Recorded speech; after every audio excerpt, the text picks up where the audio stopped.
After 4 o'clock, Jack. Yeah, come in on. In the Southland on a live imaging Tuesday. You ready, Cappy? Come on, brother. Let's go, baby. Bing, ba-dum, boop. Ding, da-da-dee. Bing, da-da-bop, ba-da-bop, ba-ga-doom, ba-da-bop, ba-ding, boom. The crew's back together. ba-dum, Producer Lindsay's here. Producer Laura. Here we go. Sedano and Kap on a lit live imaging Tuesday. By the way, we'll just say now, we're going to go to 45, Laura. We're going to go to 45, so let's combine some things.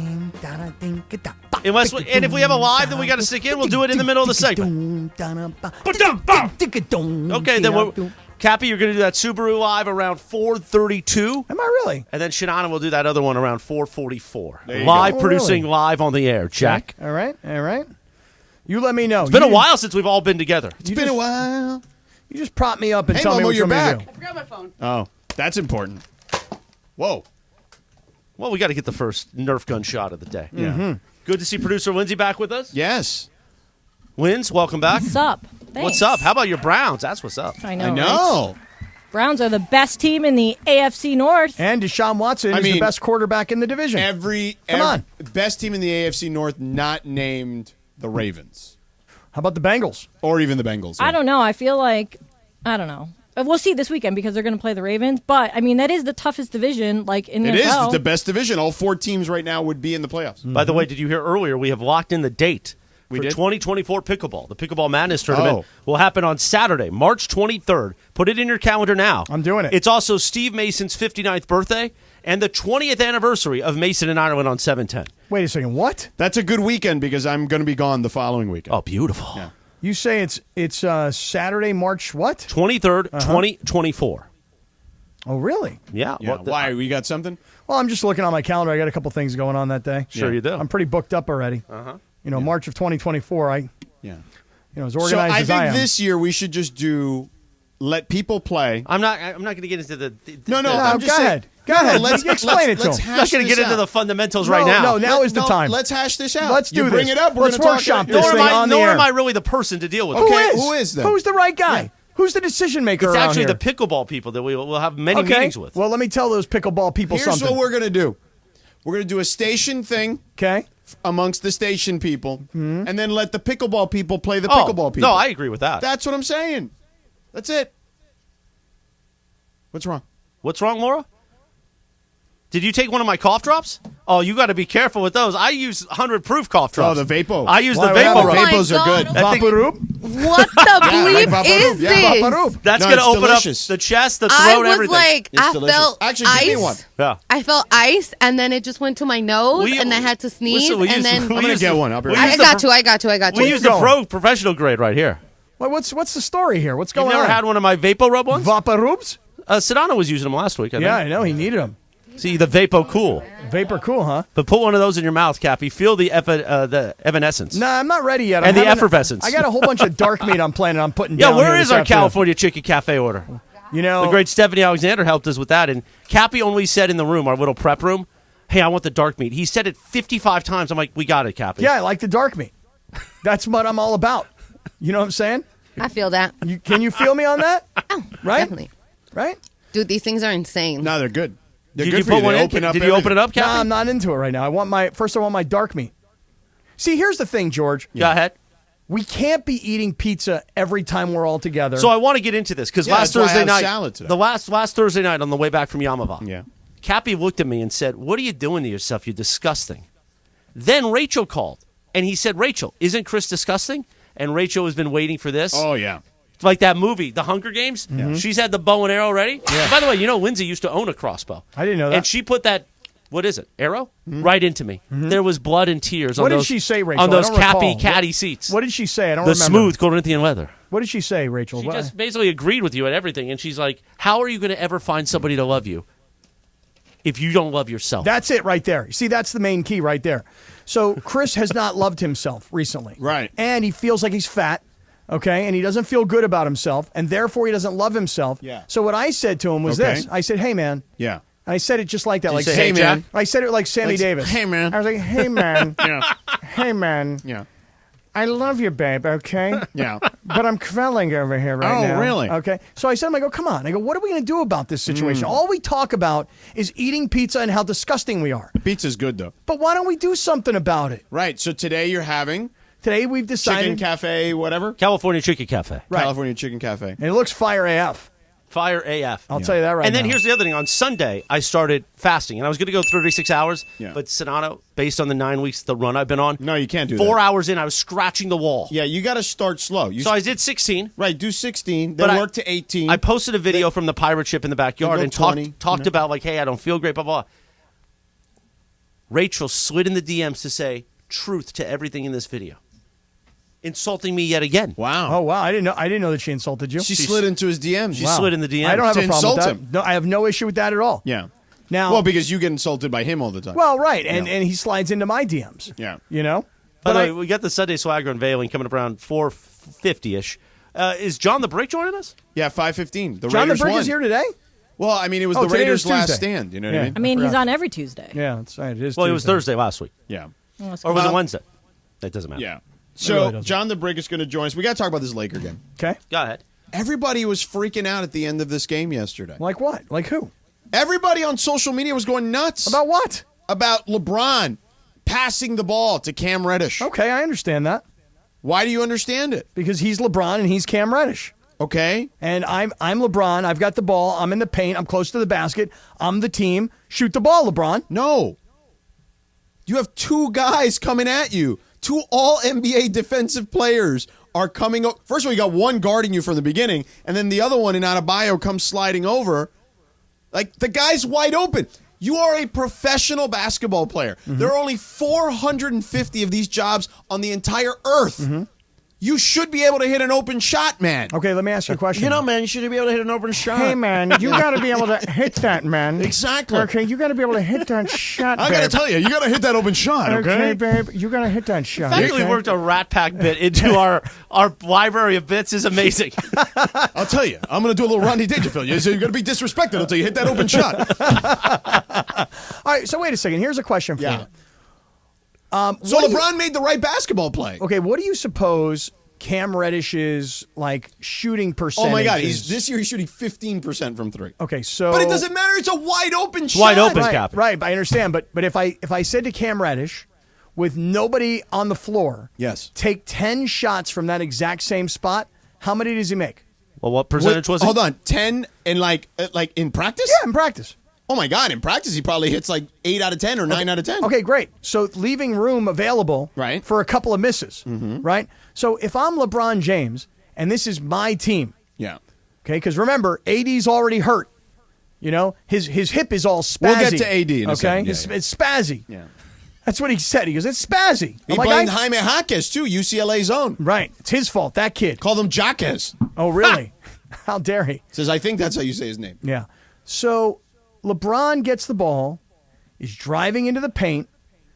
He's big and strong and physical. I Right. don't care how old he is. He goes right to the basket. No, he's not really right at the basket. He's in the paint. I'm saying he's like really close to the basket. He is, but he's also got Jimmy Butler on one hip, and Bam Adebayo comes out. Bam!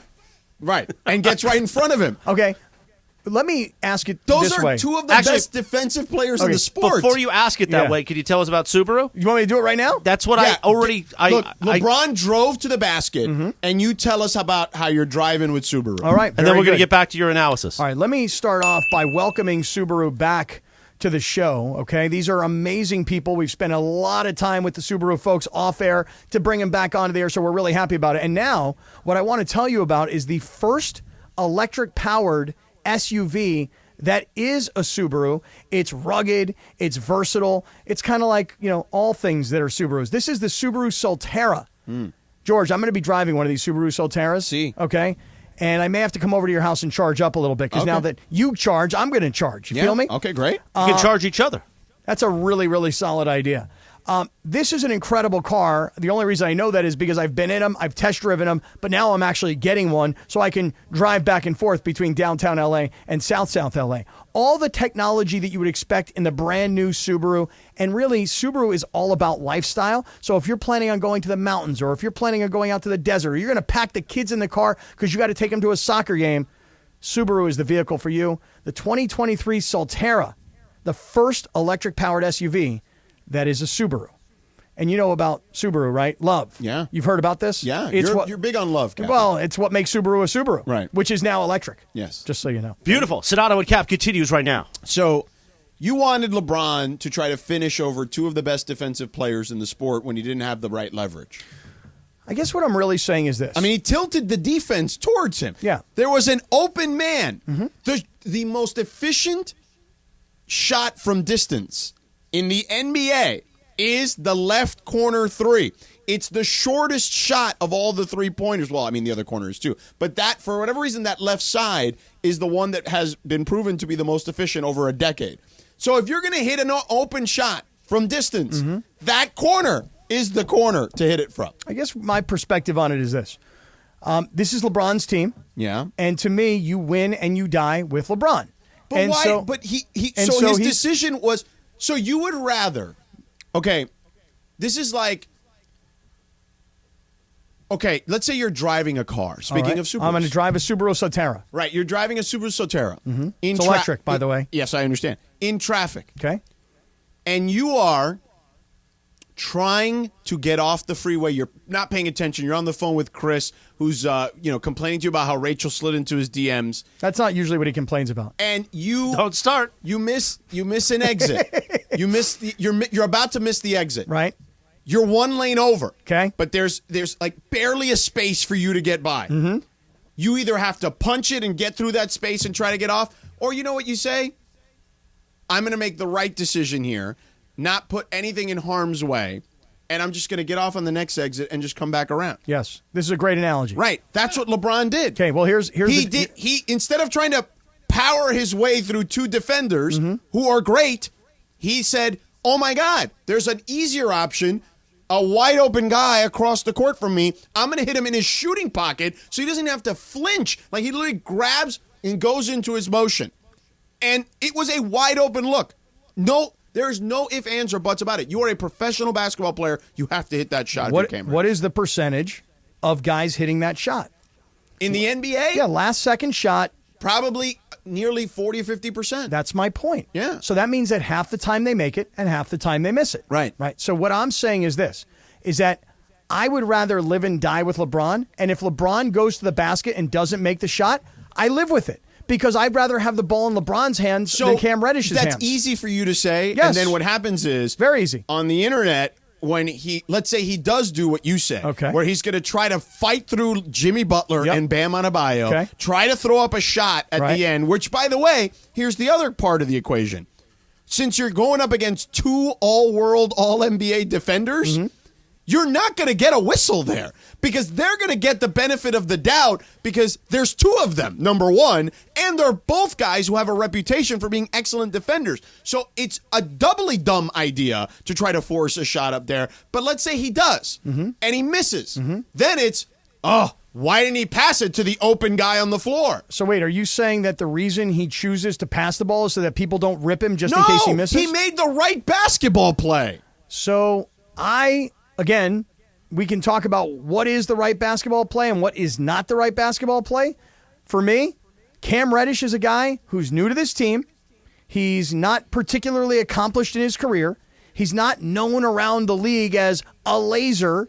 Me personally, I'm just saying I'll live and die with LeBron all day long. And if he misses a shot and people rip him on the internet, oh well. But I'd rather have LeBron James take that shot than Cam Reddish. And by the way, you're talking about him moving into the lane and looking out to the left and seeing Cam Reddish wide open, right?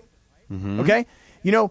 It's a lot to ask, but over his right shoulder was Austin Reeves wide open.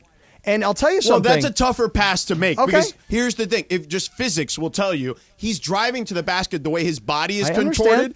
He's going to have to turn even further across and try to swing it back the other way. It's a much easier pass to make right in front of his face. Fair point. What I'm going to say, though, is this, is that if Austin Reeves misses that shot last night, to me, I don't have really a big problem with LeBron passing to Austin Reeves. I just don't like the fact that it's Cam Reddish. Oh, my God. But he's a freaking professional basketball player. He's only decent. You know what I'm saying? Like, he's not some star. He's not some laser. It doesn't matter. So it's all Cam's fault. Steve Kerr was not a star. No, but he was a shooter.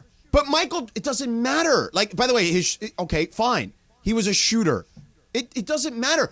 You got to make the right basketball play every time. And Jordan did. For that analogy, Jordan did. Right. And people, I'm And sure, by the ripped way, Jordan then. Steve Kerr, it was a mid-range jumper. It wasn't a three. No, it wasn't. All right, so listen, in the final analysis bring the of Bulls this into this, conversation, homeboy. I just want to ask you this question. So what should we do? Like, do we beat up on Cam Reddish now? Because, hey, Cam, Hey, bro, Cam, you know gotta what, bro? hit that shot. Hey, bro, you're a And pro. by the way, Come on. But okay, I don't want to beat up on Cam. You but suck, man. But I would say this. It's on you. You need to hit that shot. You're a paid professional. But number two, I got no problem with it. It's game 7 or whatever of the NBA season. Mm-hmm. And I loved what LeBron said afterwards, which is, I'll give it to him again if he's open. Mm-hmm. You instill confidence in guys that way. I don't have any problem with that part of it. That's what we did to you when you were coming up. Right, with us. I was Cam Reddish. Yeah. You were I was, Cam I was, Reddish when I you was got little here. Cam Reddish. I mean, Cam Reddish was a lottery pick who didn't live up to the billing. Yeah. Oh, boy. And then, Wow. and then, he can, we Right, then made he you a showed up. lottery He pick. showed up in the big market, And there you and go. Then he became a multi-gazillion dollar player, Exactly. with his own line of shoes. And then you I mean, didn't. eventually When you he got might be. moved up a little bit, you didn't get along with all the team. Yeah. Then we had to move somebody out just because we saw something in you. Oh, really? Is Yeah. that what happened? Yeah, kind of. Really? Here's the other thing that came out of that game, other than the AD stuff, which yeah. I want to get to the AD stuff eventually. Oh, actually, my hip is kind of spazzy right now. I don't know if I'm going to be able to do the rest of the show. My hip is kind of spazzy. Why? I like this bit, though. I do like this Why? one. Why do you need to do that? Why Are you do saying what? that he doesn't hurt? No, I'm saying he does hurt, but I'm saying it's 7 games in, and here we go. I mean, right or wrong? Don't send me to hell, please. Pam, It's too early in the it's not season. you. It's Not a one-way ticket. It's Pam Grace who just tweeted me. What does Pam say? She says the right basketball play isn't always the best decision. No, that is Tell literally him, Pam. that is exactly what it is. Tell him, Pam. He don't know basketball, Pam. This kid don't know the basketball right like we do. basketball play is literally the right decision. He don't get the game the way we do, Pam. We see it differently.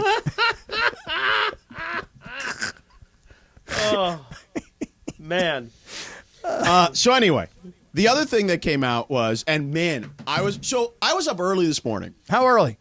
like 6:15. That's not early. For That's me, sleeping it is. in. For me, it is. Come on, with the clocks going backwards, you should be up at like 4:30 in the morning. No, are you crazy? I know it's hurting me. It's killing me. I'm waking Once up so I can early. see a little daylight, I'm up. Just waking up so early right now. Nah, I'm Tossing and turning. yeah. Getting pulled into clothing racks in the department store and falling off my bed. The falling off your bed was good.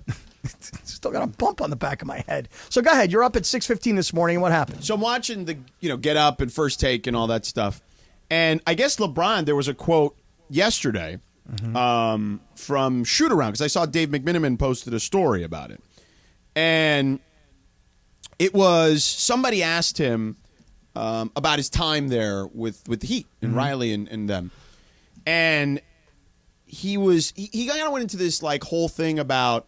I guess the original conversation was, what did you learn here that applies to what you're doing now? And he said, well, look, I've always taken care of my body, blah, blah, blah, this, that, and the other since the 8th grade, yada, yada, et cetera, et cetera. Yada, yada, and et cetera, et cetera? Well, whatever. Both.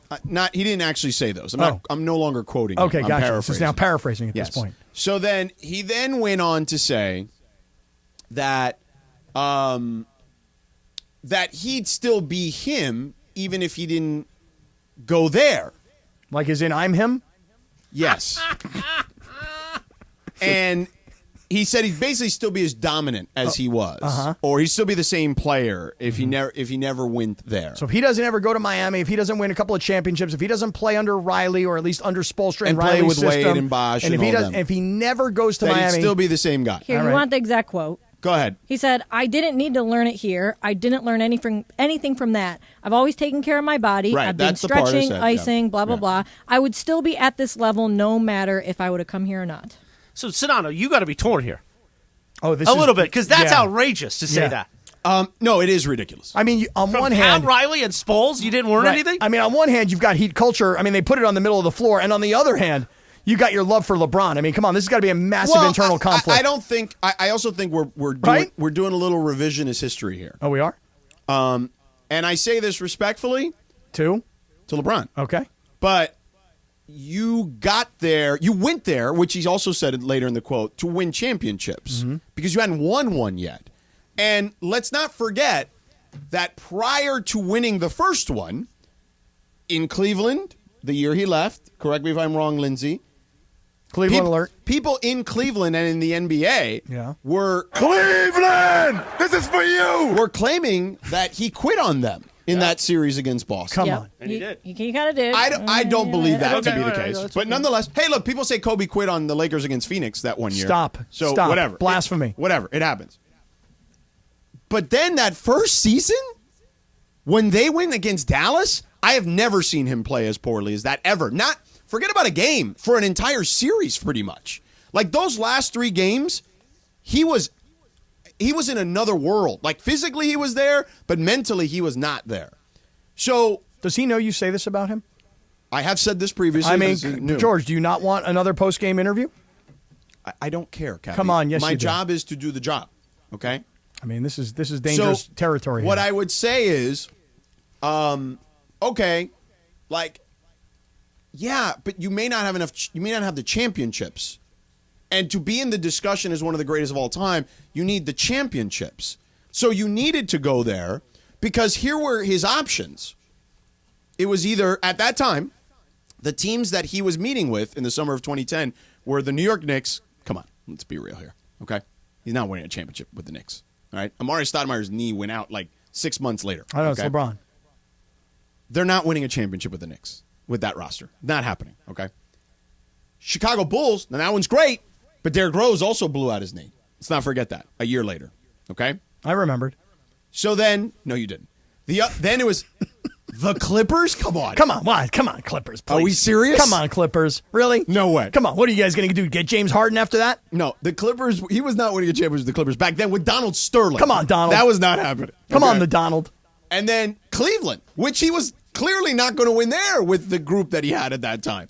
So he had to, for his career to have the arc that it did, he had to go there, which he kind of admitted, but then has now backtracked because I just saw this tweet that he wrote because I guess Legion Hoops, which is one of these aggregator sites, says LeBron says he'd still be just as dominant if he never went to Miami. And then he wrote in a quote tweet, Really? He's helping out Legion Hoops. "You damn right I'd still be. I'm chosen." Oh, hell yeah. Wow, oh, really? the king is in the house. Good for him. I am Tell him, chosen. LeBron. He loses I am 2 so games on much- the road and Right. he goes to this? I am Tell him. I want my damn respect. Hold on, let me finish. Oh. Ain't nothing changing that. Maybe less rings, but dominant, all caps from start to finish. Here's the thing. He's not wrong, but he would have less rings. Absolutely less rings. And if you have less rings, you are not in the same conversation as Jordan and Magic and Bird and Kobe and That's all right. these guys. That's right. You're not in the same conversation. I heard all of this, the quote, and I saw all the controversy. and now he's interjected right, himself into He's it. now backpedaling. No, he's not backpedaling. well- I mean, he's kind of almost, he's sort of like adding context, but also kind of doubling down. Well, this lack of an admission of, hey, dude, you went to Miami, you joined Dwayne Wade's team, you won 2 titles. Which, by the way, Dwayne Wade, after they lost to Dallas, said to him, hey, you need to be the guy. Yeah. If we're going to have real success here, it needs to be you. But win a couple of titles, go back to Cleveland. That championship in Cleveland is the one that solidifies him as an all-time great because he went back to his hometown Right. after he kind of dissed them. But he never wins that one unless he gets the first Right. one off. So I don't know why he, rather than saying, yes, this was a wonderful experience and I learned He of the did say championship. that stuff, though. But it's weird that he interjects that stuff with the I still would be the same guy if I wasn't here stuff. Well, he would be the same physical player. He just wouldn't have the rings. He'd have the individual numbers, but his legacy would not be the same if he didn't have 4 championships. At 4:47 p.m., I want to say this. You heard an absolute masterclass by Sedano on basketball, not just Lakers. Then we got to LeBron. We got to the Heat culture. And right now, Sedano's going to tell you about something because we got the Sunday Swagger unveiling coming up and more fun and frivolity for your LA afternoon drive takeover. Yeah, I just don't think he has the same legacy if he doesn't have 4 championships. Right. But I'll get to Don't that. say anything, Cap. Just let him go. You know? I mean, listen, championships matter in these conversations. Turn your mic off, Cappy. It's why the Lakers are the crown jewel of the NBA, right? Yeah, and another thing. And nobody's a bigger Laker fan than my And guy, another thing. Jacob Emrani. There we go. See, I was getting there. Jerk face. If you're riding in the back seat and you're injured in an Uber or Lyft accident It's completely different than a normal wreck, guys, okay? Your driver's covered by Uber or Lyft, so not only are you dealing with the person's insurance, you need to speak with the rideshare company's insurance as well, the company's insurance. You don't want to deal with this on your own. That's a lot to take on. You need an expert. And my guy Jacob is the expert when it comes to handling Uber and Lyft accidents. Years ago, Jacob and his team took on these cases before all the other attorneys. Jacob understands the nuances involved in all these particular accidents, so if you're injured in any type of accident, rideshare accident, there's only one name to remember, man. One name. Jacob. Say it with me. Jacob. One more time. Jacob! Guys, a lot of attorneys say they'll fight for you. You call Jacob, he'll win for you. Call him at 844-24-JACOB. That's 844-24-JACOB. 844-24-JACOB. Or visit him online at calljacob.com. If you're hurt in an accident. All right, guys, it's officially back. Fifth Row Fridays presented by BBGO. That's the official game day snack of the Lakers, by the way. And this is the best thing we give away. Fifth row seats to a Laker game. How many times do people come up to us and say, hey, give me Laker tickets? Yes. We don't have them. I don't even have them, but you can win them if you listen every day. And these seats are better than the seats that you and Michael have, right? 15 rows better. Yeah. Michael and I are like row 20. So here's how you win. You listen every day to all the shows and take notes. If you can answer 5 questions about what happened on the show that day, you're eligible to win. And don't forget, on Fridays, your chance to call in all 5 right answers, and you are in the fifth row at Crypto.com Arena for a Lakers game. For free!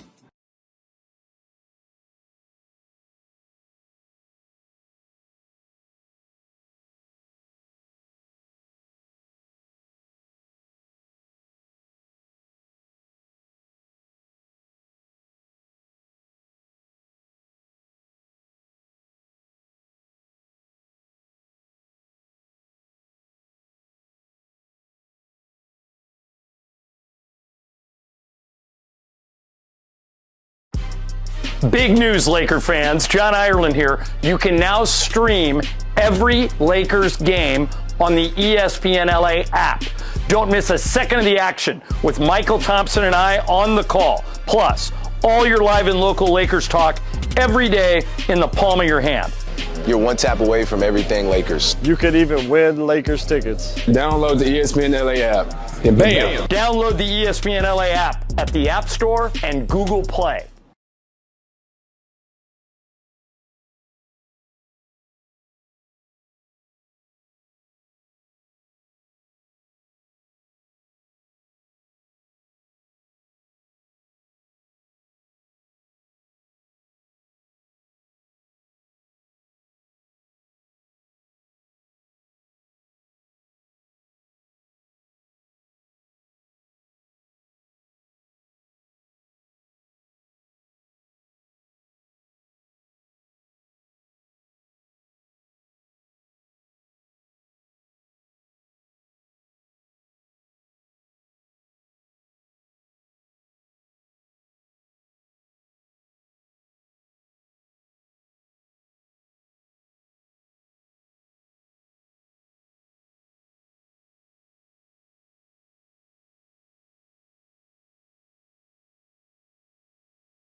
o'clock on a lit live imaging Tuesday. On this day back in 1987, the number one hit, Tiffany. I think we're alone now. I think we're alone now, sucker. Oh, man. God, I love Tiffany. The remake of the Tommy James and the Shondell song back in the 60s, and this cranked. I didn't know if this was going to be it or not. I know you thought it was the first one. I thought it was the first one. It was a second post. How big? I mean, I was 4 years old and I remember this song coming out. She was in malls. She was everywhere. Yeah. I love Tiffany. Loved her. And the little reverb when she's singing. We're going to wait for the hook. Let's get to the hook. Here we go. On a Tuesday, let's go. Come on. I think we're alone now. Doesn't seem to be anyone around. Yeah. I think we're alone now. Alone now. Of the heart is the only sound. Whatever happened to Tiffany? Oh, boy. I don't know. Because, the other day I saw on Instagram Debbie Gibson, who was kind of in the same era. But Debbie had a lot more hits. But she is now probably like in her mid-50s, I'd say. Tiffany Darwish is her name. Yeah. What's her story today? Because Debbie Gibson still looks good, man. What's her story? Debbie Gibson looks hot. I think she lives in an RV. I'm not really sure. Come on, no, because she's doing this dance in this like RV, and I'm like, girl, I don't know if you're like traveling around, but I think she's on tour. Because I think it'd just be fun to be with Debbie Gibson. Like, anyway, Sedano's going to research that. Oh. Hit our fun music, producer Laura. Because at 5 minutes in front of 5 o'clock on a Tuesday, a live imaging Tuesday, you know it's time for the official golf polo of 710 ESPN to do our little Sunday swagger unveiling we do each week. And today it's quarter zip season. And take it away to our lead model on Sunday swagger. Look at him doing a little trot like he's on the runway. Looking good in that quarter zip, man. Take it away, Scott Kaplan. I wasn't back to the mic yet. I was doing my Ric Flair moves. You know what I'm saying? Very nice. Hey, Sunday swagger. We always say polos with personalities. But I don't know if you've noticed lately on the YouTube feed, but I'm wearing today this really cool pink quarter zip. It's so colorful, and it just makes me feel really good, and it's just cozy and warm. And Chris, getting cozy at the cone. You know it. This one's the peak. Now, I like what you've got on because you've got on a hoodie with pockets in the front. I like a lot of pockets. That's a nice piece you got. This right one there. is called the Trek. The Trek, as we're in quarter zip season. And producer Lindsay, who's back for today's Sunday Swagger unveiling, looks great. It looks like green stripes on that Let's see what you got. Come on in here a second. Let me take a look at you. Okay, this one's called Switchback. Switchback, really? And this is also a nice quarter zip. Mm-hmm. Nice white. And I think this is like a light teal beautiful. color. All new outerwear for 2024. Over 26 new products for men and women. Different types of both quarter zips and jackets available now at sundayswagger.com. Use the promo code 710 710. Whoa, that does look good. That is really nice. For your chance to save cash. And remember, the holiday season's coming up, Cappy. That's right. And the Black Friday sale's coming up, which we'll talk about a little bit more next week. Well, I want to just encourage everybody one more time. SundaySwagger.com. Our code is 710. You save 15% on your order. You got to make sure you're following Sunday Swagger at Sunday Swagger on Instagram. And also download the Sunday Swagger app for even more exclusive deals and discounts. Laura, did you ever give your dad the latte quarter zip? No, you didn't. You took that. You took that quarter zip. Yes, you did. It's still in my bag because I haven't seen my dad. I haven't gone to my parents' house. So I just sent a video and he was like, oh, that's really nice. So he's waiting What's for going on, Mija? Why aren't you going to see your parents? Yeah. You're gonna because have to dedicate... my mom thought I was sick and she was like, no. It's, and I was like, it's allergies. You're going to have to dedicate that oldie to them on our LeBeau show. How can I tell my mom and dad that I've been bad? I'm not bad. You guys are bad. Sunday Swagger, we love you. Sedano, do we have the answer on Tiffany? We do. So Tiffany apparently most recently in 2020 performed a song that appears on the soundtrack of the movie Love Guaranteed.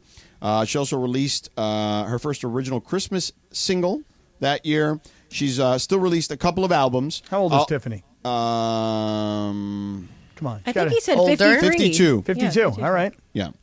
So she apparently had a little bit of an issue. What kind of issue? At a concert. What happened? So apparently she was struggling with her voice in a performance 2 years ago. She should have gotten one of these Morales cough drops. Yeah. And she was performing, I think we're alone now, in Melbourne, Florida. All right. Tiffany yelled an expletive at the crowd. Once the media outlets picked up the story, Tiffany's representative explained that she had lost her voice and was frustrated with her performance. Tiffany herself addressed the event, apologizing for her actions, and claimed it was a result of the combination of voice loss, panic attack, and frustration. So she had a rough go of it there, but then since released her 11th studio album last year, actually, Thanksgiving.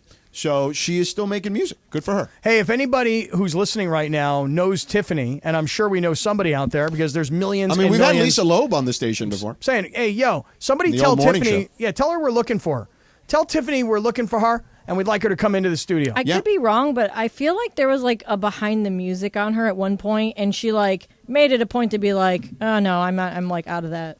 I'm out of the showbiz." No, she's not out of the showbiz. I'm out of the spotlight. She's still at least. making Just music. released a studio album. Coming up next, Cappy, let's talk some football. Football. The Rams signed Carson Wentz. Is the Rams season just toast at this point? And let's get to, the Chargers. Come on, my Jets. The Chargers made little Zachy and Big Cappy sad. We'll get to that next. This is the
two in the Southland on a live imaging Tuesday. Shit out.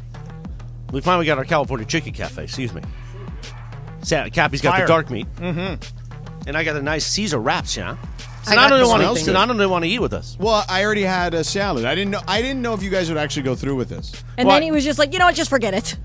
Well, I thought Cappy started the text at 10 a.m. about what are we going to eat today, and Sedano and I were like, well, no pizza. You can't have pizza anymore. And then I said, Cappy, why didn't you let us know when you were on your way? I could have ordered something. You could have picked it up. He's like, oh, no, that is a good idea, dude. No, we didn't do it. So we needed Stephanie's help to get an order through California Chicken Cafe, dude. Well, let me tell you, it's good. Speaking of dudes, well, not really dudes, but we call her our favorite dude around here. Producer Lindsay Baseball. It was a tough transition. It's time for what you need to know. They call it Dudette. Brought to you by Morongo Casino Resort and Spa. Good times, less than 90 minutes from wherever you are. Take it away, Dudette. Producer Lindsay. Thanks, Christopher. All right, so this, what you need to know, is an update on a previous one. Do you guys remember back when I told you about that nightmare Airbnb tenant who refused to leave the home? Remember? Do you remember? Yep. Okay, so she had owed something like $100,000 to this man because she just stopped paying rent, and due to the duration that she was living there, she couldn't be evicted because of some crazy legal wormholes and loopholes and all that kind of stuff. So anyway, the update is the nightmare tenant has finally left the guest house. She left on Friday with a police escort after 575 days of rent-free living at the $3.5 million property, according to a court filing from the landlord. Okay. So she's gone. I guess she was supposed to be paying $105 per night, and after 6 months, she just refused to leave because she said that it wasn't actually really like a legal rental, and it's been a nightmare for this guy. But she's gone now. Well, look, if you rent a room or a guest house on a property or whatever, you rent a property. Right. Okay? It is like you just have to be a good person of integrity. That's all. You sign a lease for 12 months. The landlord expects you to pay your rent for 12 months. Now, there are extenuating circumstances. Of course, you lose your job. Maybe there's a death in the family, whatever the case may be. And oftentimes people will work with you. But man, when you are just scum, and I hate to use it like that, but that woman, she knew she could squat at that guy's house and it would take forever for him to get her evicted. She just lived rent-free for like 5 years, and there's probably no recourse of any kind. He'll never see that money. Never. It just bothers me, man. I just went through something like this. It just bothers me. You know? Watching a friend go through this. Friend of mine has a place, right? And the guy who was renting it was like, hey, can I use a security deposit as my last month's rent? And the dude was like, no, can't do that. Then he squatted, right? And then he squatted. Yep. And then he moved out finally. And then what he did was, oh, hey, I think my kid's really sick because of your place. Like, it's just scum. You know what I mean? Like, pay your rent, bro. I mean, I get it. There are extenuating circumstances. Don't get me wrong. During COVID, like when the economy went flying down, at that time I was like, oh man, I'm in some serious trouble here. And you know, I worked with the person whose house I was living in at the time. And you said what? I said, hey, look. But you were working with us. No, this is before that. Oh. Yeah, before that. Whoa! Yeah. Timeout. Uh-oh. Hold on. Beto and Whittier just tweeted us. What do you say? Says, I came back on Twitter X. Sorry, Beto, I didn't realize you left, but I didn't mean that in Don't start with everybody. You know how you get with the COT. I'm just saying. Chris will burn the whole thing down. I didn't realize that he hadn't. I run into him a lot at Union Station, Beto. I'm not saying this in a derogatory I know, fashion. But I know you get like sometimes. I mean, you were leading. I was saying I didn't realize he was left. I was sorry that he was gone. Okay, can I finish what I was going to say? Yeah, go ahead. All right, but he said, I just came back to let you know my sister once beat Tiffany's ass back in the day when we lived in Norwalk. Fought her and beat her up? Now he needs to call in. Seriously. Beto and Whittier, he might be about to get on the train, though. But wait, his sister beat up Tiffany? That's what he said. Come on.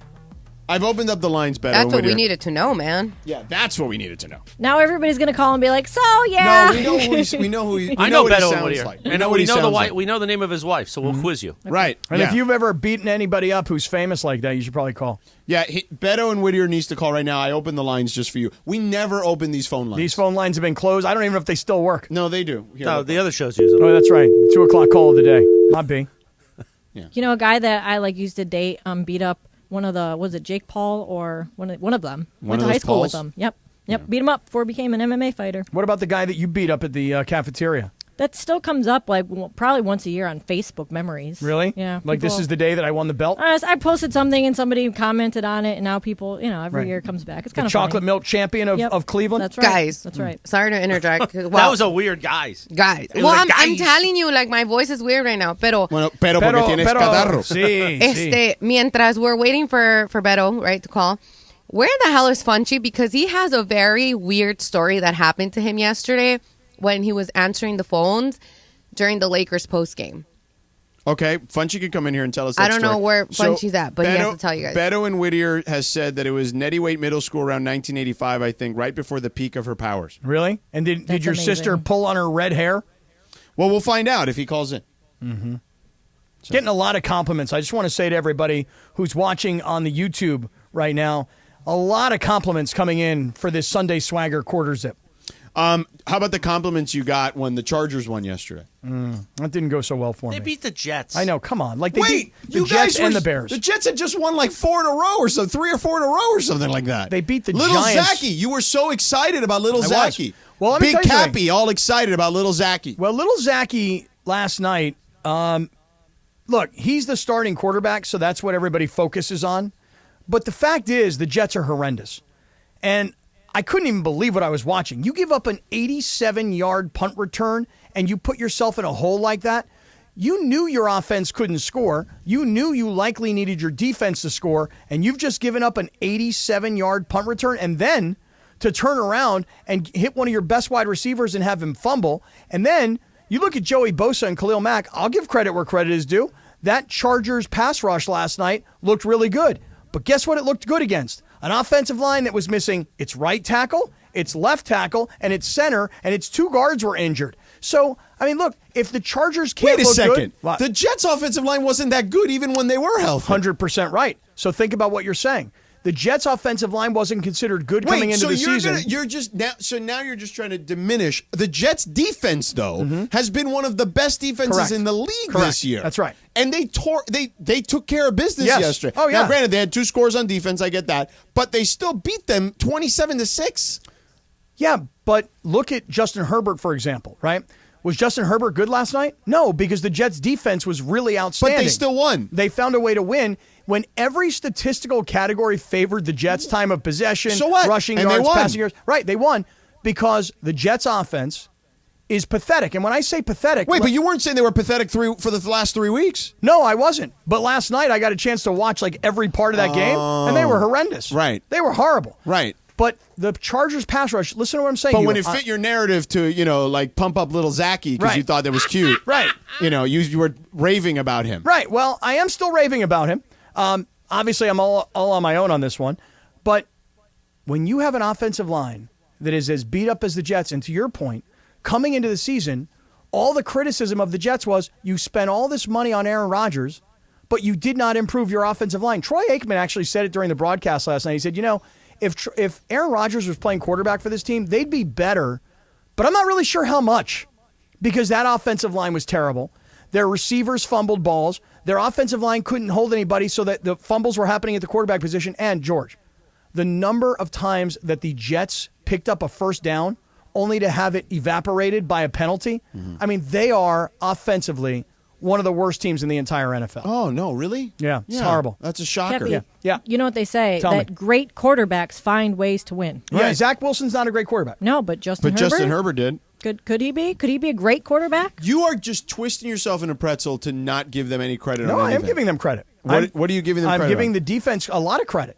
I mean, Khalil Mack and Joey Bosa last night looked like what you're supposed to look like when you have 2 $40 million defensive pass rushers. And that kid, what's the kid's name from USC? Tui Pelotu. That guy's good too. Real good player. And Derwin James last night played really well. And it definitely is made easier when you're playing against an offense as bad as the Jets. Now, what will happen when they play against the Detroit Lions this week? I'll take my chance on the Lions. Oh, sure. But God, I got killed last night on Prize Picks too. What a disaster. I mean, they're right in the thick of this thing. Well, they are, but so are the Raiders with the same record. No, they have a half game back. Okay, so the Broncos have And, one fewer and the win. Chargers also have beaten them head to head. One game thus far. Right. But when you look around the rest of the AFC, at Miami and Buffalo as an example, and you look at Jacksonville, and you look at every team in the AFC North, all right now looking like potential playoff teams, I mean, the Chargers are going to have a very hard time against the Kansas City defense. That I can tell you. Still a long ways to go. No, they are. Kansas City's defense is great. Yep. But they got the Lions, the Packers, the Ravens, the Patriots, Broncos. They've got a bunch of winnable games in there. They've got like loss, win. Yeah. I mean, they're not going to beat the Ravens. They're not going to beat the Lions. They can easily beat the Packers. They can easily beat the Patriots. They'll beat bad teams. They just won't beat good teams. Right, but they have more bad teams than good teams in their schedule left. Hey, look, George, you don't seem to understand my feelings here. Yeah. My feelings are I want Brandon Staley to get a contract extension. I want the Chargers to make it to the postseason because I want to see the collapse. See, that brings me pleasure. You understand? Mm-hmm. See, last night I thought little Zachy and the Jets could actually pull it off. I was dead wrong. Bad offensive line, too many penalties, fumbles everywhere. Yeah. Horrible. Yeah. We got JT the Brick coming up in just a few minutes. To talk about nice. the Raiders. Very nice. Yeah. My Raider Nation. Yeah. I wonder if he was smoking cigars with those guys after gutless Josh McDaniels got fired. $85 million later. Yeah. I got killed last night on Prize Picks, too, and it really hurt me because I've been doing so well. I've been on such a roll. Listen to what I did last night, George, because you had left. Listen to this play I made. So I took Paul George and Justin Herbert to combine for more than 4.5. And I put together Paul George's 3 points shots and Justin Herbert's touchdown passes, right? So 4.5. Interesting that you would bet I didn't. Justin Herbert. Well, no. The only reason is because what happens is... You thought Paul George would hit more threes? Well, and Prize Picks, what they did was they went, okay, look, the L.A. basketball team is playing the New York basketball team. L.A. football team is playing the New York football team. So they put together a special play. And the play was... So really, you were really doing more for Paul George, less for Justin because Herbert. I thought Paul George could hit 5 threes on his own. Yeah. Paul George was 1 for 6 from three-point range last night, and Justin Herbert didn't throw any touchdowns. Yeah. So I thought 4.5 was easy. Lost it. Yeah. Austin Eckler, 34.5 yards receiving. Yeah. Didn't do that because he kept dropping passes everywhere. Right. Do you know that the only guy who actually won for me on Prize Picks was Lil Zachy Wilson? Oh, yeah? What'd he Needed do? to pass for like 215 yards or more. I went more, and Zachy did that. He did that. Listen, it's such an easy game to play, Prize Picks. Go to prizepicks.com/Cappy, Kappy, prizepicks.com/Cappy. When you open an account and you make your first deposit, they'll match it 100%, up to $100. So you put in 100, George, they put in 100. Wow. You put in 50, they put in 50. Okay. You put in 20, they put in 20. No way. Do you get this? I get it. prizepicks.com/Cappy. And thank you to the ESPN LA listeners. You have made us the #1 Prize Picks endorsement team in sports radio in America, Jack. prizepicks.com/Cappy. Play it. Today, football is a game of sound.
Ooh, that was sloppy. I knew it was coming, too. And Ariana Grande stepped all over me. So mid-market. But I would let her, especially in this music video, because on this day in 2020, the #1 hit, Positions by Ariana Grande. What a music video. Hey, now. Absolutely right. Let's hear the hook just for a second. I know John the Brick's there, but... Cappy, look at me. Switching positions for you, hot. Cappy. That's hot. Let's hit the Raiders theme. When is Ariana Grande going to the Sphere? Oh, that I would go to the Sphere for. JT would be there. He'd be the first one there because he gets all the Sphere stuff. Get the Raiders music for JT. We'll transition My from Raiders. Ariana Grande. The JT welcomed me back into Raider Nation for this moment when it was a complete destruction of the other team. Who'd they play? The Giants. They played the Giants. Oh, I mean, JT had to have been conflicted. His childhood team The versus his G-Men. team. JT, were you smoking a cigar in the locker room as well? No, George, that was sage. They were cleansing the locker room, so they were smoking sage there. We welcome the Raider Nation from Southern California, which is the largest population of the Raider Nation in the world, and I always look forward. Happy Lit to everybody tonight. Happy Lit is right on. Beautiful. It's lit All AF. right, so Josh McDaniels, what level of gutless was he actually, now that you can say it?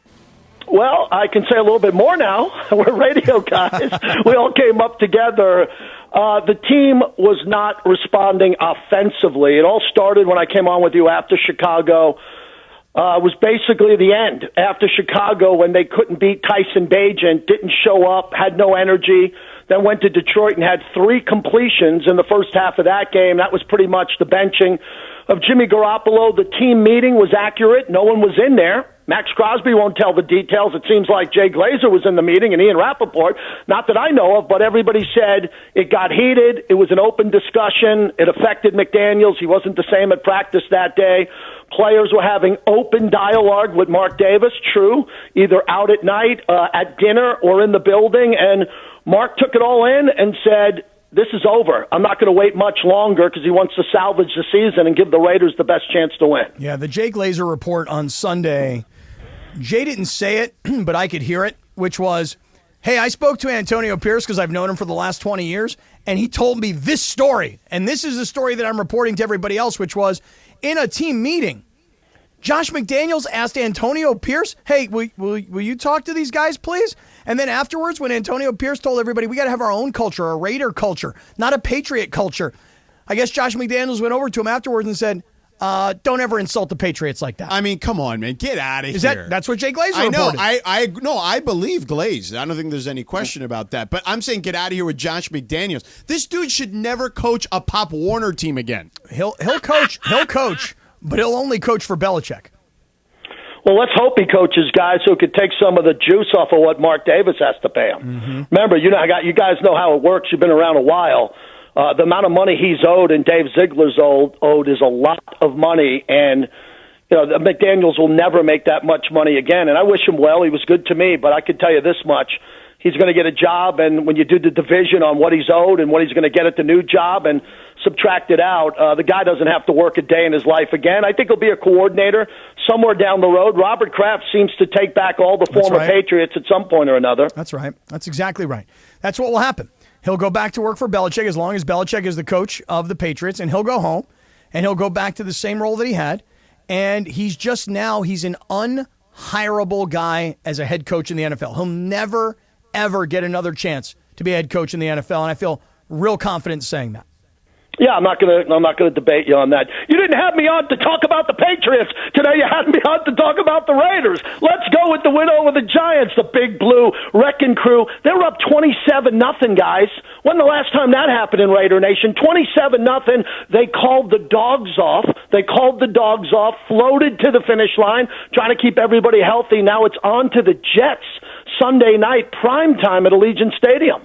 Yeah, and after watching what the Jets were last night, Max Crosby should have like 10 sacks in that game, because I was just saying to George that as great as Joey Bosa and Khalil Mack looked last night, the Jets' offensive line going into the season was known as not being very good, and you've got your right tackle out, your left tackle out, your center out, and your right guard and your left guard are both limping around.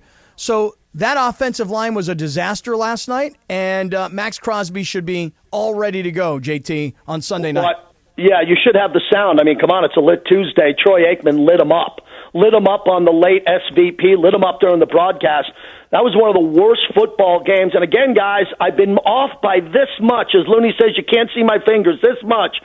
What would have happened, I'll throw it back to you, if Brandon Staley lost that game? Now, here's the caveat. The Raiders fired Josh McDaniels. What do you think if Staley lost that game to the Jets and came back on the plane 3-5? Well, he didn't. So He didn't. He didn't. So we'll see what happens when the Chargers face a real offense like the Detroit Lions this week. But JT, you've been saying it and this is before the Antonio Pierce, interim head coaching job. If they could beat the Giants and beat the Jets, you know what? They'll get back to 500 and they're alive. Because the Chargers are only 4-4, and believe it or not, even the Broncos, who we all thought were so pathetic earlier in the season, they may not be very good, but they're still 3-5. So this division, while not as good as the AFC North, not even close, it is competitive. Yeah, Cap, I even take it one step further. I don't even look at the division. I just look at the entire wild card of the AFC, because Baltimore looks like a Super Bowl front runner. They look that good. Kansas City, Baltimore's a lock. We know Cincinnati just beat Buffalo. Buffalo's going to get in. We know how good Miami is. The Raiders have to win one game left in the regular season that your listeners believe they can't win. Game show music, please. The choices are Kansas City twice, the Miami Dolphins, or the L.A. Chargers. If they beat the Chargers and they lose the other games, all they got to do is beat Minnesota with Josh Dobbs. They got to beat Denver at home again. They got to beat Gardner Minshew in Indy.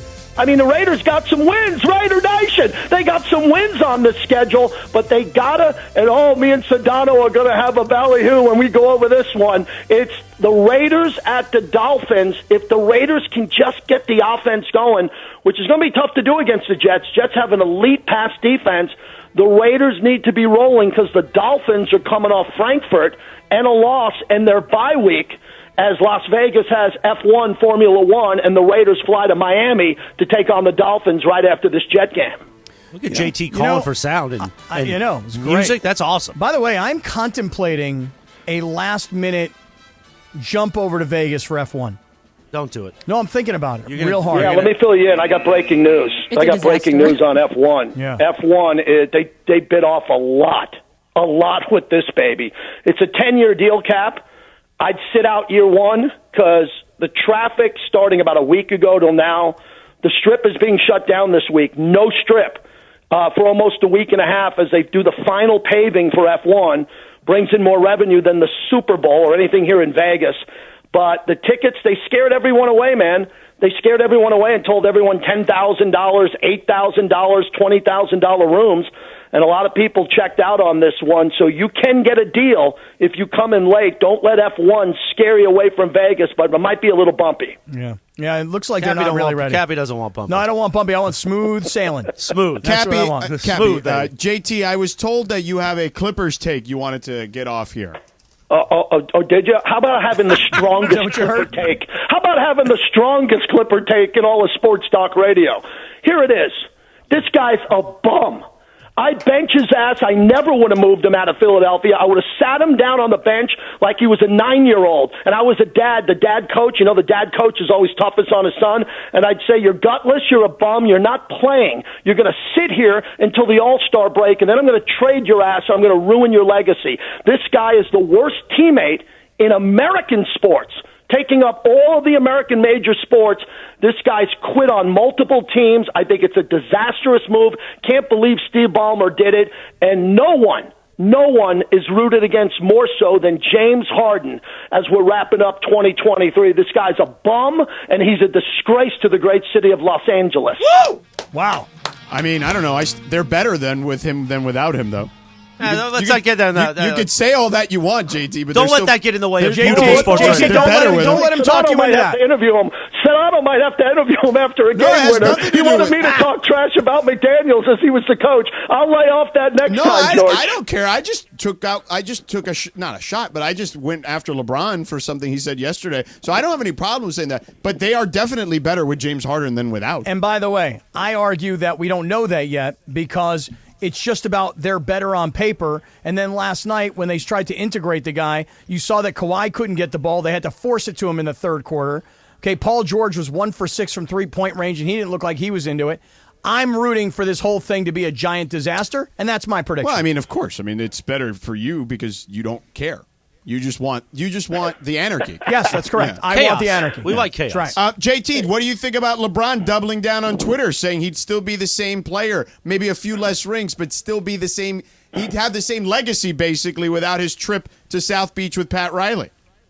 I believe in a lot of LeBron. I'm one of the few left that believe that LeBron still has a chance to surpass Jordan. I've gotten a lot of heat over the decades for that because Jordan couldn't do a few things that LeBron did. That other night dunk, that tomahawk. Jordan was long retired by then, could never do that. Michael Jordan barely played in high school. He couldn't have went right to the pros. LeBron did, and LeBron's the all-time scoring leader, and he's not done yet. I don't know if a championship's on the horizon this year, but overall, 50 years from now, when they look back and they say, who is better, Jordan or LeBron, it's going to be a lot closer than what people said 4, 5, 10 years ago. The king is not done. Oh, you're gutless, JT. Come on. That's gutless now. Now I'm going to say that. Well, he didn't answer the question either. I mean, oh, that's why he's brilliant. Yeah. JT's brilliant. Pretty good. I am pretty good at this. I can deflect. You're just mad at Pat Riley because Knick fan. Sedano knows I'm I was just going to say, fan. you're just mad at Pat Riley still because he faxed in his resignation from 1995. What would have happened if Pat Riley never left to go down to South Beach, just would have stayed there? The thing, George, that bothers me even more is the most important thing. No one wants to play for the Knicks. Used to be, okay, Ewing's there, this guy. No one wants, Sprewell wants to go, Allen Houston. No one wants to be a Knick anymore. We got boatloads of money. Our owner owns the Sphere in Vegas. He owns the Rangers. And I guess because of taxes and a lot of other issues, no one wants to play at the Mecca in Madison Square Garden for my Knickerbockers. It fascinates me. You know what it is? People love playing there. You were just talking about LeBron. You were talking about James Harden. Some of their biggest games of all these superstars is there at Madison Square Garden. They love playing there. They love playing. They love burying the Knicks fans like you. Oh, and we come back for more pain. Take the pain, as Tom Berenger said in Platoon, as a Knicks fan. But as I'm hearing we're wrapping this up, I'm looking at my bookshelf with my 27 Yankee World Series. 27's plenty to keep me rested tonight, guys. Sedano, this reminds me of the old days at Fox Sports Radio when JT was doing the largest nighttime radio show in America. Yeah. And we would dial you up on the ISDN, which doesn't even exist anymore, to get Sedano for the overnight extravaganza after he had just done Heat postgame on WIOD. Can I give you one more before my YouTube feed at the top of the hour? Here it is. Still to this day, pound for pound, more people stop me and say, JT, you had arguably the greatest show on Fox Sports Radio. Bang! How about that one? Nice. It still stood the test of time. I love you, Los Angeles. Hey, real quick, I got to tell you one quick thing. So on Sunday, our Circle of Trust came down to San Diego to hang out with my chatlins, my great friends. And there was this guy who was working there, this waiter, his name was Julio. And he was telling me, dude, it's so great to meet you. I'm such a huge fan. I love the show. And I'm thinking, well, this is down in San Diego. He must love the old Scott and BR show. Turns out he's a huge Sedano and Kap fan, and he lives down there. And what he said to me was, I got into sports radio 20 years ago when I was living in Jacksonville listening to JT the Brick. And I said, oh, man. On 930 The Fox. I'm going to tell you. I'm going to tell the JT with that story. Dude, that's how long people know your show, know your career, and how we're all closely associated. George, I'm telling you, this kid was such a huge Sedano and Kap fan. Right. Just coming over the border. Was he was into when JT would say, the Night Riders from the 206 are coming in. Yeah. Hey, guys, that is what's so great about our business. We don't put out oil fires. We don't run into harm's way. We just talk sports on the radio. It's not really that hard. All you got to do is show up with passion and energy, and don't be gutless. That's right. Don't be gutless. Can't be JT. gutless. Don't be gutless. Just like Josh McDaniel and Dave Ziegler. Gutless, those two. They're gone now. Go smoke a cigar, JT. Take care, guys. Bye, Later, dude. Yeah, there he is. God, he's good. And not gutless. You tell me that guy can't do 6 hours of radio on this radio station? Come on. I took us out of it. 6 hours, he would passionate energy. All right. JT the Brick. I know everybody gets riled up when JT comes on the show. Oh, they love it. They love it when indeed. JT comes on. And you know what they love, too? They love love, which is your friends at Subaru's constant motto and message. So happy to have Subaru back here on 710 and happy to blast away and tell everybody in Southern California all about the brand new Subaru Solterra. This is the first electric-powered SUV that's a Subaru. And you know that the Subaru brand is built for adventure. If you're going to pack your kids in the car for the weekend because you're going to go up to the mountains, you're going to put skis and snowboards on top, or maybe you're just packing the kids in the car because you got to go to a soccer game on the weekend, Subaru is for people who live that active, healthy lifestyle. And when you want to go off-road, These vehicles can do that for you as well. The first electric-powered SUV that's a Subaru, it's the Subaru Solterra, and I'll be giving you more of my feedback on it because I'm starting to drive one right now. So all that modern technology wrapped up in the first electric Subaru. Love. It's what makes Subaru a Subaru, and love is now electric.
"25 minutes in front of 6 o'clock on a live Imaging Tuesday on Sedano and Cappy." You know we like to play a TV theme when it's Radio Tinder time. And yesterday, November 6th, the great Sally Field turned 77 years old. This is the theme to Winning Time. Move if you got the nerve, lash out for your And of course she just played desserts. It's not just the word. the matriarch of the whole thing, the great Jessie Buss, Sally Field did. did. Radio Tinder time. You can follow her at Lindsay Baseball on Twitter or Instagram. Don't forget about our sponsor, Tequila Mandala. Always swipe right. On Tequila Mandala, I talked to the great Craig Cartosian today. They're coming out Friday to Black Gold Golf Club for our Veterans Day golf tournament. And Tequila Mandala will be pouring on the 18th hole, the balcony, as we broadcast live from 1 to 5:30. And yes, the entire COT is invited to come on out and party with us. But there will be no letters for anybody to steal this, so we don't have the budget to replace them until next year. All right, Radio Tinder time. Take it away, producer Lindsay. Thanks, Christopher. All right, so Japanese researchers have created a device that can record and play back your dreams in video format using advanced brain imaging and machine learning algorithms. Wow. Boy, do I need this. Well, that's what I was going to ask you, Cappy. This technology has the potential to revolutionize our understanding of our dreams and consciousness and could have various applications such as improving memory consolidation during sleep and treating mental health disorders. However, the device is still in its early stages and scientists are working to improve the technology and the resolution of the reconstructed dream videos. Which, side note here, I recently saw this a similar study where researchers played Dark Side of the Moon by Pink Floyd to somebody who was deaf, and their brainwave patterns mimicked it back. Really? Yeah. The whole thing. Wow. Yeah. So anyway. That is interesting. Brain's Yeah. a powerful thing, man. Sure is. It's Well, crazy. we only use about 10% of it. Cappy uses 7. Right. I was going to say I was probably using like 90%. And this is what you're I getting, mean, pal. you could be. Do you journal about your dreams, Cappy? I do. When I wake up? I don't, but I mean, you obviously know what I've been talking about for 2 days, which is Allegedly, why I'm concussed. Kobe used to. Really? I journal about them when I can remember them. All right, so what's the story? Well, would you want to watch your dreams back if you had the ability to? Oh, absolutely. Some of them I would. Absolutely. You know, that one when you wake up and you're like, no, let me go back to sleep so I can hold her hand again. I'm going to say this. I'm going to swipe right because the dream that I had on Saturday night, where I'm at that department store and I'm at that clothing rack and I put my left hand in and some creature of some sort grabbed me by the left hand and pulled me in, and then I got turned over in the bed and fell onto the floor and concussed myself, I'd actually like to see the video of what that looked like. I can see it, but I want to show it to you guys. So I'm in. I don't know. I mean, sure. I guess just for like data and reference, right, to what's going on in my brain while I'm asleep. I'm sure. I don't know if I'd want to do it every day though, like or constantly, but maybe once in a while, sure. All right. You just never know though which night is going to be the night. You know. It sounds like a Black Mirror episode. Remember the Black Mirror episode where you could watch back your life? It wasn't your dreams, but everybody had a little thing, and you could, and it was so freaky. Like imagine those great memories, and you're replaying them while you're doing something with somebody else at the time. It was very eerie. By the way, Ramona just texts us and says that the Winning Time theme song is one of the few songs she doesn't skip past. Oh, like beautiful. intro songs she doesn't skip past. It's true. It's a good song. It is a good song. Like regardless of the, honestly, the show kind of. In retrospect, they should have just done it in the fall. I don't know what they did in the summer for it. And then it was doomed in the summer. To have Jeff Pearlman, who's on Instagram, I mean, I hate to say it like this, but kind of begging people, yo, you got to watch the show because if you don't watch the show, we're not going to get ratings. We don't get ratings. Right, but in the summer, who's watching? That was my point the whole time. Like, what are you putting this show on for now? Yeah, last year it did better because it was on in the fall and the winter. Yeah, made no sense. I think what happened was when they did that whole merger with the Warner Brothers, they kind of like buried it like it was an HBO thing. They did bury it a little They bit. buried a lot of HBO I feel like they projects. just got done with it and they're like, hurry up and put it out there. That merger, though, to Lindsay's point, is a lot more. There's a lot more to that stuff. Yeah. Like inside baseball stuff and politics inside there. But It was HBO Max, and HBO was the driving force behind a lot of everything. Now it's Max, and they wanted to dump all that other content in. And when I open it, I go to my favorites, which is West Wing, whatever, Succession, I'll rewatch, whatever. And now to get through it, it's not easy. It's not easy. Do they have Columbo? No, I watch Columbo. Well, I've got every Columbo DVR'd. Oh, you do? On the DirecTV. But also, Columbo's on Peacock. Gotcha. Yeah. You know what I'm saying? God, I haven't opened up HBO Max or now Max. I haven't opened it up since I think I watched White Lotus. That used to be my favorite of all the apps by far, and is completely gone to. It's not true. You're right. Can we use that as a drop? Whatever she just did right there. Why do I still pay completely for gone Max? to. I didn't want to curse. I still pay for it. I don't understand. I just actually, so I talked to DirecTV today. Don't say you left. No, I didn't leave. Hey, did you threaten to leave for a better deal? No, I just said, hey, what can we do? Like, Hey, boys, what are we doing here? Hey, what can we do over here? yeah. Because I'm like, I got a lot of the packages. Yeah. I got all the things. And I'm like, she's like, well, let's start with what you don't watch. She's like, do you watch Stars or Cinemax? I said, Never. no. Don't even know I have it it. ain't Friday nights in the 90s anymore. Right. What do you need Cinemax Right, for? I'm not in a And hotel she room goes, by "What myself. What about Showtime? Yeah. And I said, honestly, I don't think I've watched anything since, what was that show? Ray Donovan? Yeah, that one. Showtime Ray has Donovan some and good Billions. shows. Yeah, They've but got I that Your Honor show with Bryan Cranston. That's done, though. You know, they also Yeah. had, what was the one about the CIA agent? What was that one? Homeland. That was yeah. a Yeah, really Homeland good was show. good. Homeland Right, was but really it's good. been years since I've watched the Showtime You don't show. watch Billions? I don't watch Billions. No, I don't watch Billions Billions. I was watch good. Succession. Yeah, All right. yeah. It's like, No, So- it's not like. No, It's no. totally different. I know, but it's basically the same crap. You just don't want another business drama. I'm done. All right. Yeah. So, and by the way, I would watch it because Katie Nolan's fiance is one of the guys on the show. And On I Billions? love Katie Nolan. Yeah. Oh, really? He's the comedian. Which guy? I'll tell you who he is in a second. I forget his name. Give I me a love second. Katie Nolan, too. Yeah. So anyway, but yeah, I don't. So I was like, yeah, let's get rid of that stuff. And all of a sudden, boom! How much? A lot. How much? A lot. How much you save? Well, I'm just guessing Showtime and Stars is probably $40. And then they gave me a loyalty discount, Oh, like that's another nice. 50. So And then they also gave you the discount because Hey there, I'm George Sedano. When it's all said and done, they Sedano should be Kap. paying It you. was like $60, $70 she's bucks. paying I you. saved. So a they're month. paying you to Right. talk about it on the air right now. At the end of the day, they pay you. Yeah, it was like no, actually, wait. That's got to be more than that. It was like 3 bills, and it went down to like 180. Wow. Yeah. Nice drop. That's a lot. That is a lot. $300 a month for TV? Oh, man. I got to But get wait rid a of minute. Max. So, But that also includes the NBA League Pass, Yeah. the MLB extra innings. Like that stuff is not cheap. You know, they had a free trial of Red Zone this weekend. I think yeah. it was on On Paramount. YouTube? No, it was on Paramount Oh, Plus. really? Yeah. It was probably like, league wide or Yeah, it was. I whatever saw the provider Dan wide. Soder is It- the guy from Billions. That Oh, Katie what does he Nolan- play? Yeah. he said the comedian. No, I don't. No, he doesn't. Do play they have the an comedian. open? No, he's a comedian in real life. They do have an open. Does for the Red open Zone. go like, this is not Siciliano? If you want to watch Scott Hansen, press 1 or press 2 more likely. I kind of missed Andrew Siciliano. I haven't watched Red Zone in years, but it kind of made me be like, oh, Maffey. you know what? I should just get this. Oh, he plays Maffey. Yeah. Okay. All right. So This is the Scott Hansen Red Zone. That's what I watch every week. Here's the thing with Scott Hansen, and I say this respectfully. Okay, you're about to get insulted, Scott Hansen. He should be.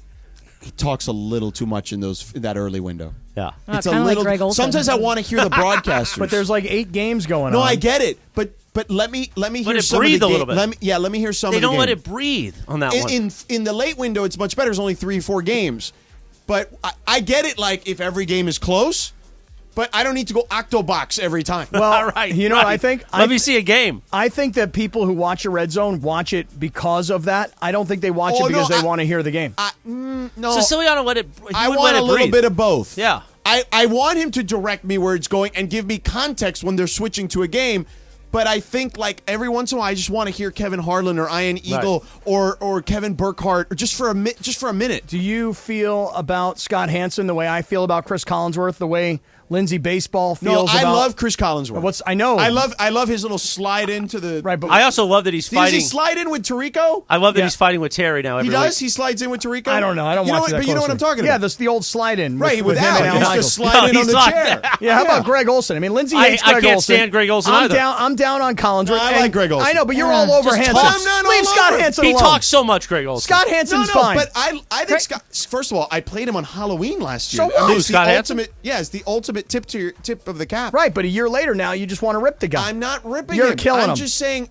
I would prefer just a little bit of room. Let it breathe. A little bit. Hey, Scott, I think you're doing a great job. He is doing a great job. Don't change, baby. I just would love a little tiny slither of the game. My man Sedano here doesn't want to hear you talk. He's no Siciliano. If Scott Hansen is listening and he called in, he wouldn't let us talk for 11 minutes. Oh, wow. So you're saying that Greg Olsen would not be a good host of the Red Zone? I like Greg Olsen. I don't. You know, Just it's talk not- so much in circles. Yeah. Okay. I could do one more here real quick. Yeah, go ahead. All right, so Burger Yeah. King is doubling down on digital order kiosks. Did you say Burger King? Yes, Burger King. BK. Have it your way. You rule. So BK, their bosses say that they're better for both staff and customers. How do they have so much money to advertise? I never see anybody at BK. I know. Well, so here's the thing. They said that they have bulked up the amount of these kiosk touch screens where, you can go there and place your orders. You never have to deal with a person. And the people at the counter in the back, they can just make the food. So they say that it eliminates stressful interaction for both customers and staff at counters. And it leads to people spending more time and more ordering. So they're like spending way more money.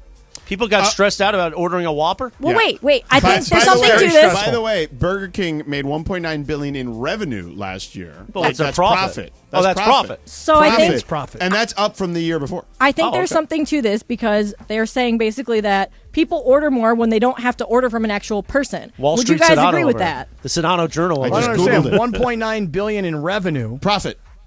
Okay, so then not revenue. So revenue's probably like $5 In billion. profit. Yes. Okay, in profit. Yes. Wow, it's amazing. I stepped on the question. What was it?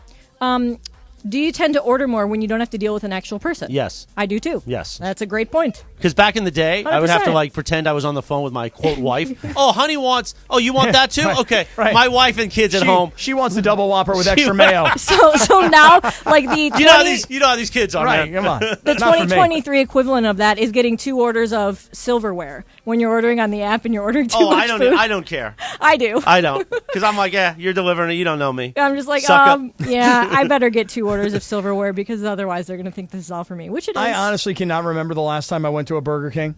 I mean, it's got to be like 25 years. When I was a kid, my dad Maybe and not I 25, but my dad and I loved the long original the chicken sandwich. because Yeah. it had just lettuce, like shredded Yeah, lettuce, and and a a little little mayo. bit of mayo. Yeah. And it had that long bun. Yeah. Oh, it was so good. yeah, I love one of those right now. They actually are. They had.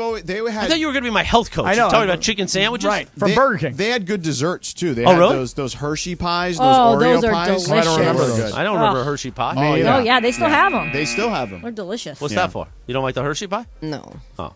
What about Really? the Oreo Down pie? on the pie, huh? No Oreo pie too. It's just chocolate crust. No, it's a lot. It's a lot. Okay. Delicious. Too a sweet. lot.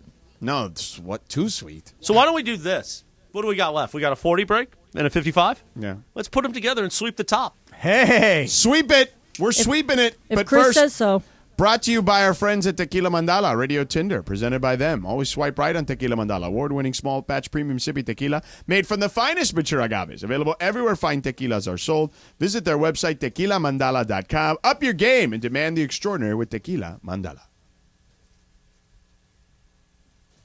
Are we sweeping the top now?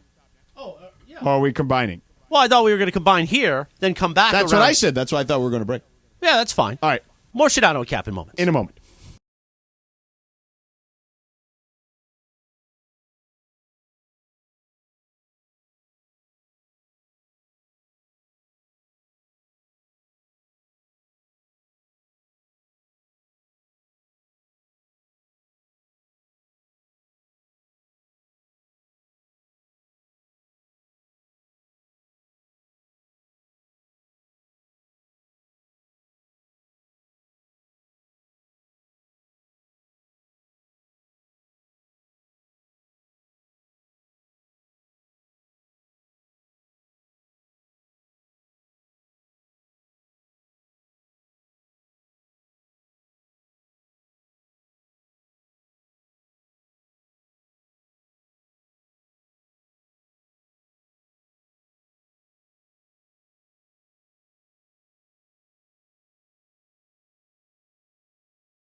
Say my name, no one is around. 8 minutes in front of 6 o'clock. Happy Election Day, Cappy. Hey, happy Election Day to you. Live Imaging Tuesday on Sedano and Kap. You ain't calling me baby either. Did you vote? There's nothing to vote for here, I don't think. I voted. Not at least in Orange County. I got my sticker. On this day in 1999, Destiny's Child released this single, Say My Name, from their sophomore album.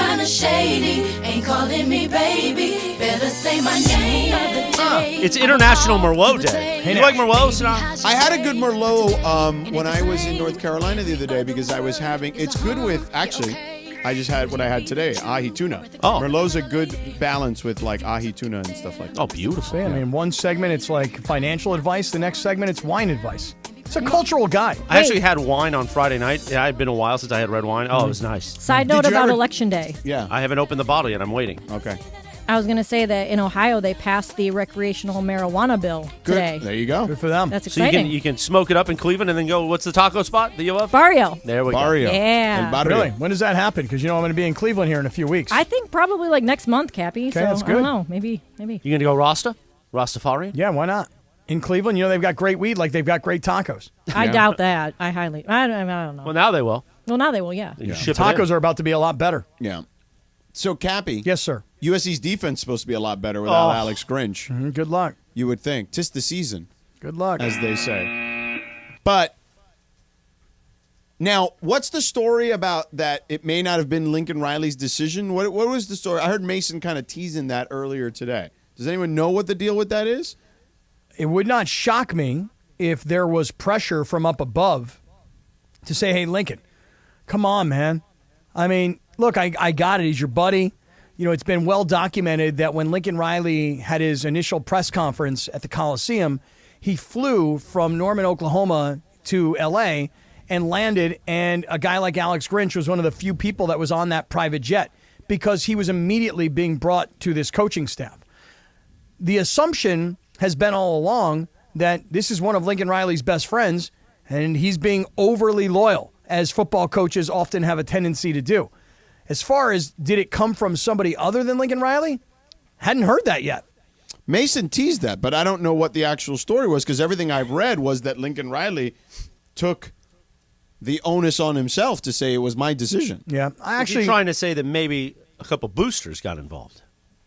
That could be. I mean, We know how that's USC very works. It's possible. Keyshawn, our friend Keyshawn, who was on ESPN 2 last night. Shouts out to Key back on one of the motherships. What was that all about? He was on with The Peyton Manning and cast. Eli. What? Well, Why? you know, because they wanted Key. They have guests on. But was there a reason? Was there like something? Listen, we're back. The Jets. We're back.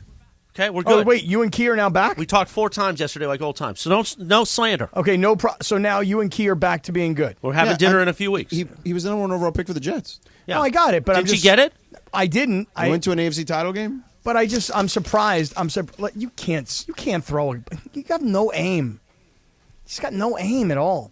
No, I was surprised at ESPN. I mean, I guess, the Mannings can do whatever they want to do. Well, it's kind of not ESPN's production there. It's But if Omaha. they didn't want him on there. Right. They could have probably shut But it I'm down. sure like they were fine with it. They're like, yeah, you don't work for us anymore, and now we've got you on for free. Oh, come on. What? And then Key is probably like, hey, maybe I could go over to the Manning cast and promote my show. I don't think he What? did that. You're the one that said he's on the. I didn't realize there was something in there. Sedano shot me in the back with a Nerf gun. You're the one who said he's in the witness protection program. He is every morning, but last night it was good to see him on the bird. Okay. Anyway, Keyshawn has a lot of friends over there that have a lot of influence. Yeah. So you could see that happening. Yeah, I seriously doubt, George, that Lincoln Riley woke up Sunday morning and went, you know what? After losing to Washington, who's one of the top teams in the country, and after losing to... You almost hit him. You notice I didn't flinch not one bit. No, you didn't. You know That was why? good. You want to know why? Why? Because I didn't really think you were going to shoot it at me. Yeah. Big dummy. You shot it right at him. It went right by your head. Right, I know. That was like the scene in Pulp Fiction where we have to stop for a moment and understand that was a miracle. No, seriously. We got to stop here for a minute and acknowledge that was a miracle. Oh, it's so funny. God, I hope everybody sees that on YouTube. God, Wait a that second. was great. This might happen on YouTube right now. Hold the on. delay. We'll clip it. Beto and Whittier, that's why we're playing Tiffany. He's going to tell us a quick story. He's got 90 seconds to tell us how your No, sister... we're sweeping the top. Oh, we're sweeping the top. You don't have 90 seconds. You have a full whatever you need to tell us, Beto and Whittier, how your sister allegedly kicked Tiffany's ass in 1985. No allegedly about it. And hello, fellas, Yo. ladies. Bro, I mean, I heard about it later on, obviously, because I was probably mocoso myself, probably about 6 or 7 years old. Excellent usage of the word mocoso. In middle school. Beto. She would have been in middle school when that happened. And this was, again, right before the peak of her powers. I remember that later on it came up in conversation, and she goes, oh, yeah, Tiffany, I remember that. You know what? Yeah. She came at me and my homegirls, because, she was a homegirl, obviously, from Norwalk, Barrio, Norwalk. And at one point or another, she said, yeah, and all I remember, and Cappy, this pays you off. She said, all I remember is grabbing her from her hair and just slamming her against the desk. And I don't even know what the fight was about, bro, other than maybe that Tiffany probably just had a little bit too much mouth on her. Apparently it was over a homeboy, Beto. Come on. It was over a homeboy. Oh, for sure. I'm pretty sure it was maybe two homeboys. Oh, wow. for you know how those Norwalk girls get down. But yeah, she's from Norwalk, bro. So I mean, ya sabes. So, but long story short is, yeah, dude, my sister had some of that red hair, and I don't know what the hell she did with it, but she said she kicked her ass one day. And wow, I believe her. Trust me. Wow, don't mess with my sister. Right now, does your sister not like this song? Oh, anytime she hears Tiffany, she remembers to the time that she kicked Tiffany's ass. All right, well there you go. So I think at least for her, it's a badge of honor whenever she hears it. And I don't even know if her kids know about it. She's got 4 kids. They all live in Oklahoma now. But I mean, I'm pretty sure. I mean, I still remember. And again, you don't want to mess with my sister. She's from Norwalk. You on the train right now, Beto, or you get off of that? No, I just got off the train. That's why I called you guys. I heard the bat signal when you guys called earlier, and you were right, Chris. It's like, no, he's probably getting on the train. Yep, I was getting on that 703 right at that time. 703, yo. Good job, Jack. All right, homie. Well, good to hear from you, and thank you for the story as always. Yeah, for sure. How about the sister? The sister slammed her head right into the desk. Shout out to your sister. Yeah, that's how the homegirls do it, though. They get that, right, Laura? I'm not saying that you ever got in these fights, but they get that hair wrapped around, good girl. and then BAM! Yeah. You got to grab them and go, and then if it goes, thump, then you know you did it right. Yeah. Wow. But I wouldn't know. Beto. 6 o'clock at KSPN Los Angeles, a Good Karma Brands radio station. That's what Washington did to USC's Pac-12 championships this past weekend. You slammed their face right into the desk? Back to that. Yeah. What do you do here if you're USC? Now, Lincoln Riley says they still have a lot to play for. They got stuff to play for. Now, does Caleb have something to play for? Listen, I actually wanted to call. Actually, I'm glad I brought up Caleb because you were kind of like not being so cool about Caleb last week. It felt like you were giving us some line about somebody close to the program that was telling you Caleb's not the greatest teammate. I think is the way you phrased it. What I said was that he wasn't like he's on his own kind of a thing. Okay. I'll say this about Caleb, and I talked about this yesterday with You implied, though, Mason. that he only cares about Caleb. Well, here's my perception of Caleb Williams. And by the way, I'm going to say this in advance. It changed a little bit after Saturday night. That's what I was going to ask you. Yeah, it did. It changed a little bit. Because he got mocked for crying. No, not mocked. I no mocking whatsoever. Not here. No mock. I'm saying the majority of people mocked him. Why? Because he showed emotion? Well, that was stupid because let me tell you something. What Caleb Williams did after the game by kind of going into the stands with his mom and his mom wrapping her arm, and I don't know what piece of paper or whatever she was holding there, where you couldn't really see his face or whatever. Yeah. I don't know if that was one of those moments where, how baseball players, they cover their mouths with their gloves, or coaches on the sideline, they don't want anybody to read their lips, so they put their playboard in front of them. Yeah. I don't know what Caleb Williams' mom had there. Right. Nonetheless, she covered him. Yes. She covered him. Yes. And so, I mean, what are we he was going to go 2 minutes around on that. Well, I'm trying to figure out what device it is that she's carrying. Go ahead. It's a piece of paper. Yeah, get a sign. Here's the bottom line. I mean, he would have spent 3 more minutes. I know. Oh, I wasn't done. The thing is that Caleb Williams came off as a guy, to me, on Saturday night, he came off as a guy who, I looked at him and I went, oh my God, this guy cares so much about this team, about this fan base, about this game, about this season.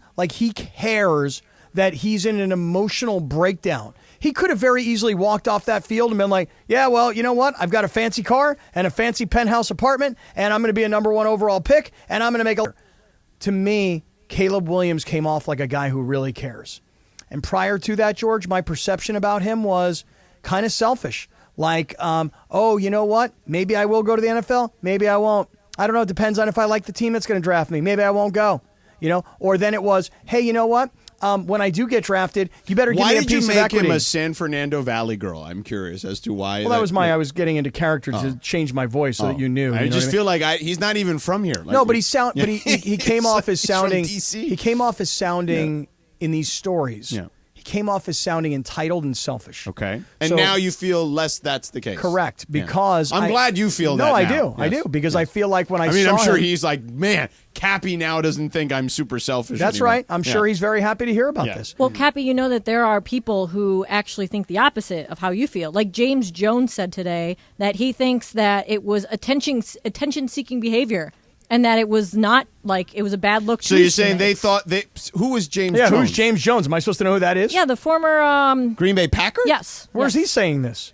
He said it on his show. Which show? It's a show on, No, I don't, because I don't know who James it's on Jones one of is. the TV shows. The James, wide receiver. former- He played yeah, for the Raiders Right. and Packers. But yeah, but like when you said the name, Right, it so didn't- he's saying it's inauthentic. Yeah, exactly. And And is he said he thinks it's attention-seeking behavior. Whatever. Hey, listen. Was that on the Witness Protection Network? Yes, exactly. Oh, he's on that too? Yes. Oh. All I'm saying is this. For me, as someone who thought Caleb Williams, because of two stories in particular.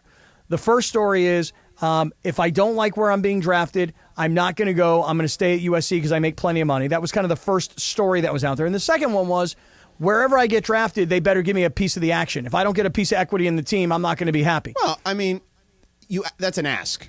Well, Aaron Rodgers asked. But here's the thing. Neither of those stories were like Caleb Williams being quoted. They were just being floated. Correct. You see the difference between Quoted versus floated. Correct. You're a poet and didn't know it. Thank you. Yeah. Thank you so much.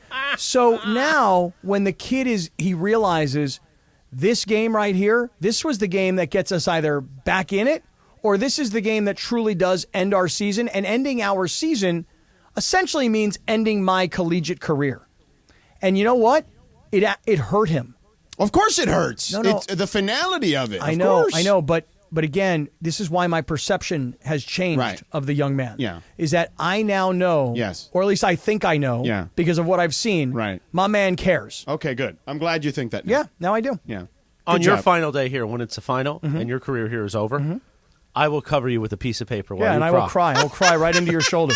I'm going to put on my USC helmet, and I'm going to cry right into your shoulder. so funny. You worked me till the last day.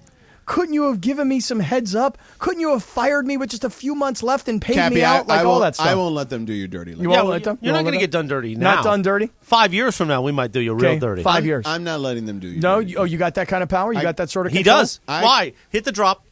No, I don't have the drop. Nah, he doesn't have it. We're bigger than you. Bigger than Right. U.S. Steel. There you go. She did it.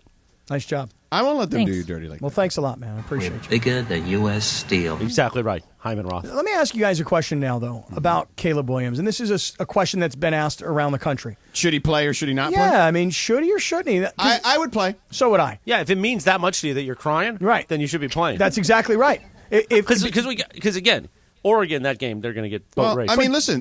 But USC, UCLA matters. They only have 2 games left. Yeah. And listen, I know that there could be an argument to be made. You go, look. Don't play the bowl game. That's fine. Well, right. And that's exactly right. Right. See, a meaningless bowl game, you don't take the risk of getting hurt. Right. But a game against Oregon. 2 of your rivals. A game against Oregon on the road at Oregon. There's no chance they're winning. You that can game. spoil their say that- season. Right. You say that there's no chance, but you know what? They were alive in that Washington game. It wasn't like Washington was running away with it. Agreed, 100%. And there was a chance to win that game. Yep. So I'm not going to rule out that if Caleb Williams plays, they've got a chance to outscore somebody. The question is, was it really Alex Grinch and his scheme, or is it that USC just doesn't have as much talent as everybody thought they did on the defensive side of the ball?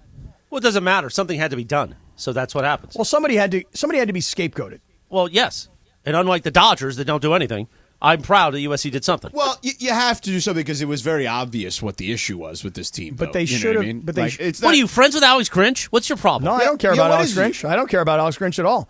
I'm just saying that if they were going to Is do he an it, investor inside it? he's not. He doesn't make enough money. Now, You got now awfully Lincoln Riley defensive might there, be. Cappy. Riley might be. What'd you say, Linz? I said you got awfully defensive. You're like, Yeah, you're defending Alex No, I'm Grinch. not defending the guy. I'm just I saying don't that, like him. I'm saying this, that you don't know if it's purely his scheme or his coaching. You're saying, or, I heard you say this to Mason or maybe yesterday. there's not as much talent on the defensive side of the ball. No, here's what there is. There's talent, but it's, as you know, in college, it's raw, even though it is 4 or 5 star. It's a lack of development, and that's also on him. Well, I can tell you this. I was once on a college football team that we had high hopes. And then you missed the 4 field goals? No, that wasn't that game. Oh. That wasn't that year. And we had really high hopes.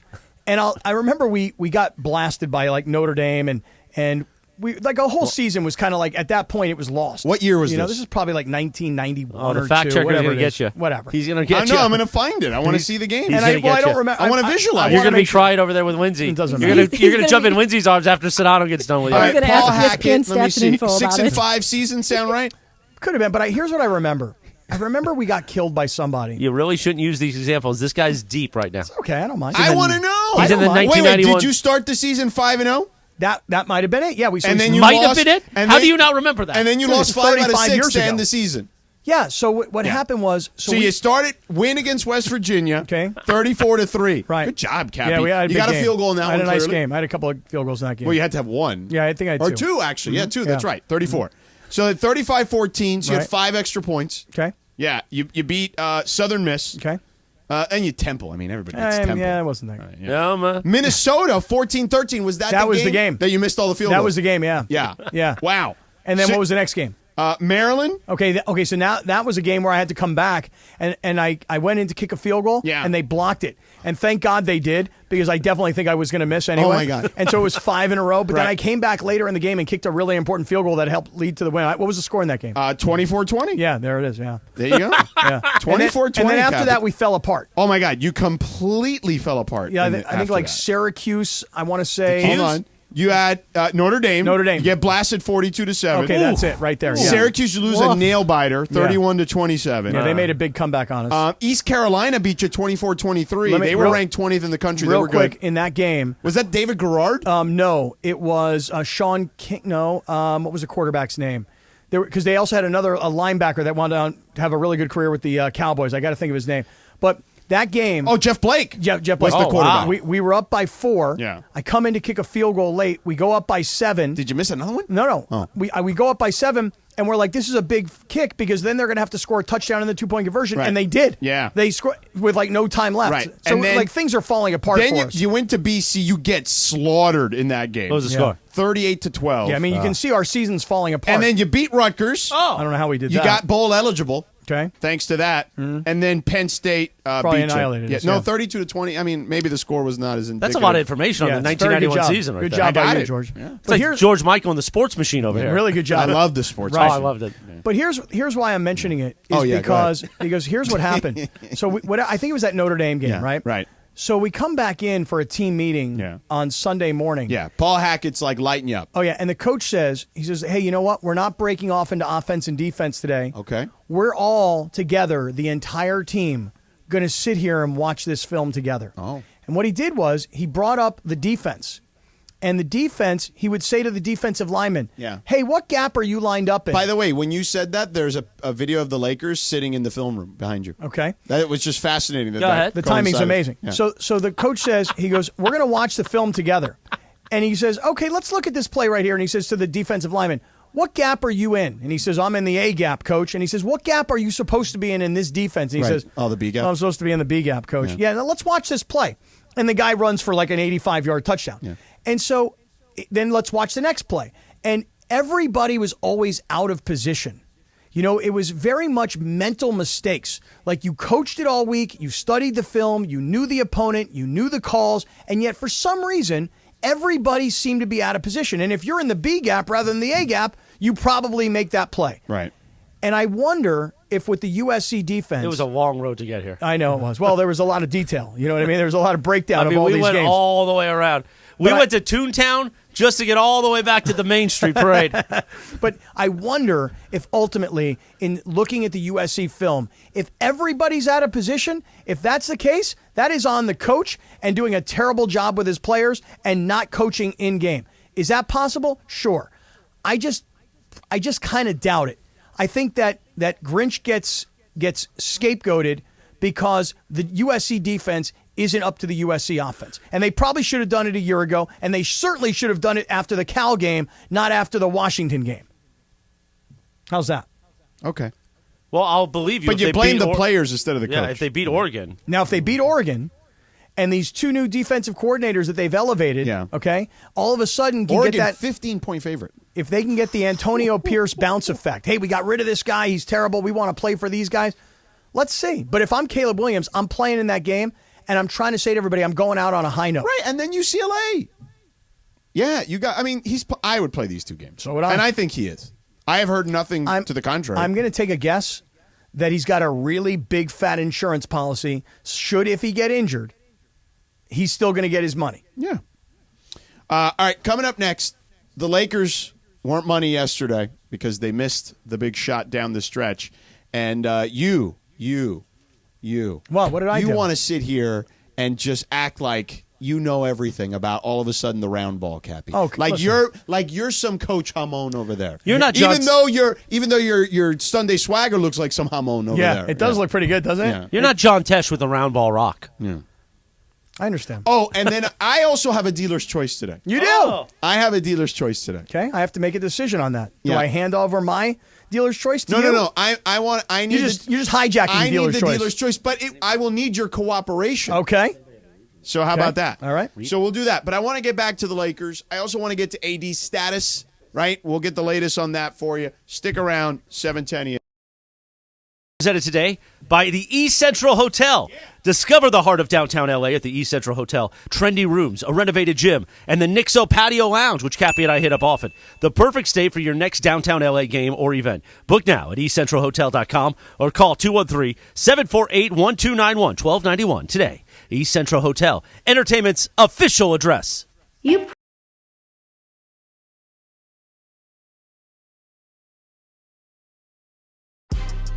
Big news, Laker fans. John Ireland here. You can now stream every Lakers game on the ESPN LA app. Don't miss a second of the action with Michael Thompson and I on the call. Plus, all your live and local Lakers talk every day in the palm of your hand. You're one tap away from everything Lakers. You could even win Lakers tickets. Download the ESPN LA app and bam! Download the ESPN LA app at the App Store and Google Play.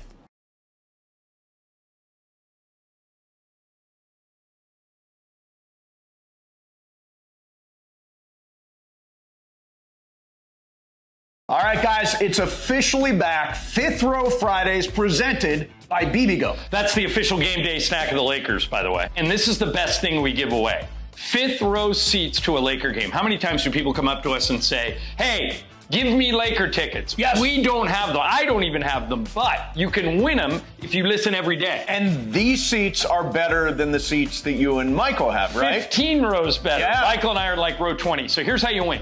You listen every day to all the shows and take notes. If you can answer 5 questions about what happened on the show that day, you're eligible to win. And don't forget, on Fridays, your chance to call in all 5 right answers, and you are in the fifth row at Crypto.com Arena for a Lakers game. For free!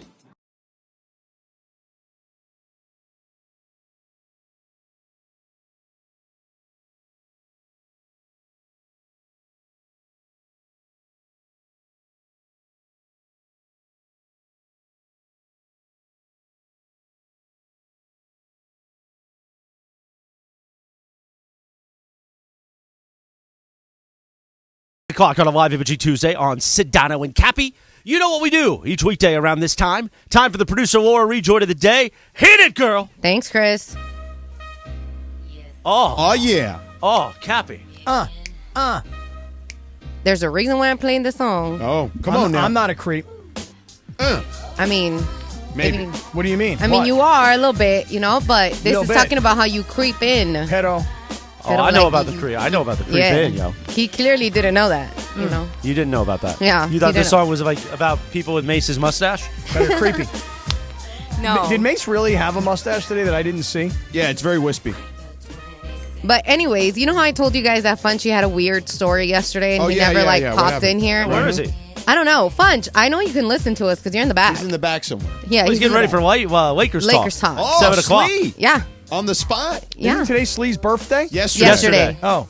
But I wish him a happy birthday. I I'll- just didn't know which day it was. Okay, happy belated. Yeah. Slee. But yesterday, this guy kept calling and threatening Funch, saying that Funch was sleeping with his woman. What? Yeah. He called the radio station? Yeah, and Funch is like, bro, I don't know you. He's like, you're sending her, you know what kind of pictures and blah, blah, blah. He's like, bro, you have the wrong number. No, there's only one Funchy. We want that person to call back because we want the tea. I think there is tea. We want, because we're like, So who wait, he is was calling like the line. Just right, like but he the was line. probably because each one of these 877-710-3776 is the main number, but Yeah. there's It's a a bunch hub. of individual numbers on there. It's a hub. Right. Yeah, Just- well, he was calling one of the individual he numbers. probably. So he kept calling, and Funch is like, bro, you got the wrong guy. Well, And how I'm did he? like, what But the did hell? he? Did he say? Did he call him by name? No, he was like, you are sleeping with my wife. You are cheating. And Funch is like telling me the tea, and I was like, bro, we need to find out who up in ESPN LA. Did we get the wife's IG? Let's see what that was. Oh, no, we didn't get nothing because you wanna check her out? Just he to see wanted to what- like kick Funch's butt. See Like what it was Funch a is- lot going on. See what Funch is up to. When we say that somebody gets the T, Yeah, Hold on. like TEA, yeah, is that what you mean? yeah. Cheese me. You've Yeah, the never cheese heard that? Yeah, spill the tea. Yeah, spill the tea. No, Yeah. I've never The heard Kermit meme? Where No, he's yeah, the drinking Kermit where he's drinking the tea. that. No, Tea. nope. What? Nope, Yeah. all new to me. In Spanish, it's like quiero el chisme. You know, Yeah, dame el okay. chisme. So wait, so give me how I would use it in English. Spill the tea. Spill the tea or give me the tea. Oh, or you want the tea? Yeah. I what's thought you were the talking tea? about like a testosterone shot. That's the tea No. in my life. You know what I'm No. saying, girl? No. It's, We don't it's need just, that. No, we definitely, her and I were good on that. Mm-hmm. But yeah, no, it's just give me the dirt. Okay, Yeah, you want what's the the tea. dirt? Yeah. You want the tea. Yeah. So some guy called Funchy, told me Yeah, he's gonna where kick the his hell ass. is Funch? I need to call Funch in here. Ah. Yeah. Funch, you gotta have a way to like combat these sorts of things. Like I can't even say on the air the things that I would say to but this why guy. didn't he respond to him? You realize you're calling a radio station, He right? did, Oh. and he would hang up and call back. So there was a point where we ended the post game, and Funch and I were like sitting here, we're like, man, this guy's gonna call back. Dude, Funch is gonna get his ass kicked. And then Funch is like, well, you know where to find me if you know where you're calling. You know, I Wait, he wasn't just like a drunk guy like who heard the number on the radio and was just like, I'm going to call and prank these people. You know, Because that Funchy's happens now a real lot. dead man because when he goes home to his lady and she's like, "Oh, I heard about that guy that was calling because you sleeping with his wife and now you cheating on me." So we they're gonna have to dedicate that song "Woman to Woman," like that old dedication. That's my man. No, we got to pull that up. When do we get a second? Dude, I don't That's know. what Funchy's stuck in. I think Funchy's going to wind up going on Maury Povich. I remember back in the old morning show days. I'm not going to say which member of the crew, but one member of the crew got a threat, and we had to escort him back and forth from the garage. No way. Yeah, because he was worried that there was a homeboy waiting for him in the garage. No way. Who was it? I said I'm not going to. I know you have said that, but then I a few thought I'd thoughts get you to tell on me. who it is. Have a few thoughts. Was it George? I'm not getting into Definitely this. not me. You sure? Yeah, Not Sedano. Was it Key? I'm not doing this. Was it? I'm not doing this. Yes, you are. Oh, That was wait, amazing. I got to describe this. So he threw one of those like little Nerf bullets at you, and then you batted it back like a volleyball, and it hit Chris right in the forehead. It's going to happen on YouTube any second. Oh, here's the song. That was great. Woman to Woman. This is an old Art with Bo dedication song. From Funchy's wife to Funchy's girlfriend. Woman to Woman, we got a problem, Jack. Listen to the beginning of this song. It's amazing. Here we go. Oh, no. Hello. Oh, here we go. May I speak to Barbara? See, Barbara knows. Barbara, this is Shirley. Shirley knows. You might not know who I am, but the reason I'm calling you is because I was going through my old man's pockets this morning. Oh, damn. And I just happened to find your name and number. So woman to woman, I don't think it's being any more than fair. Right now, a bunch of homeboys, you can find it Let you down. know where I'm A coming bunch of homeboys are like, oh, we remember this song. Back in, oh, there's Funchy.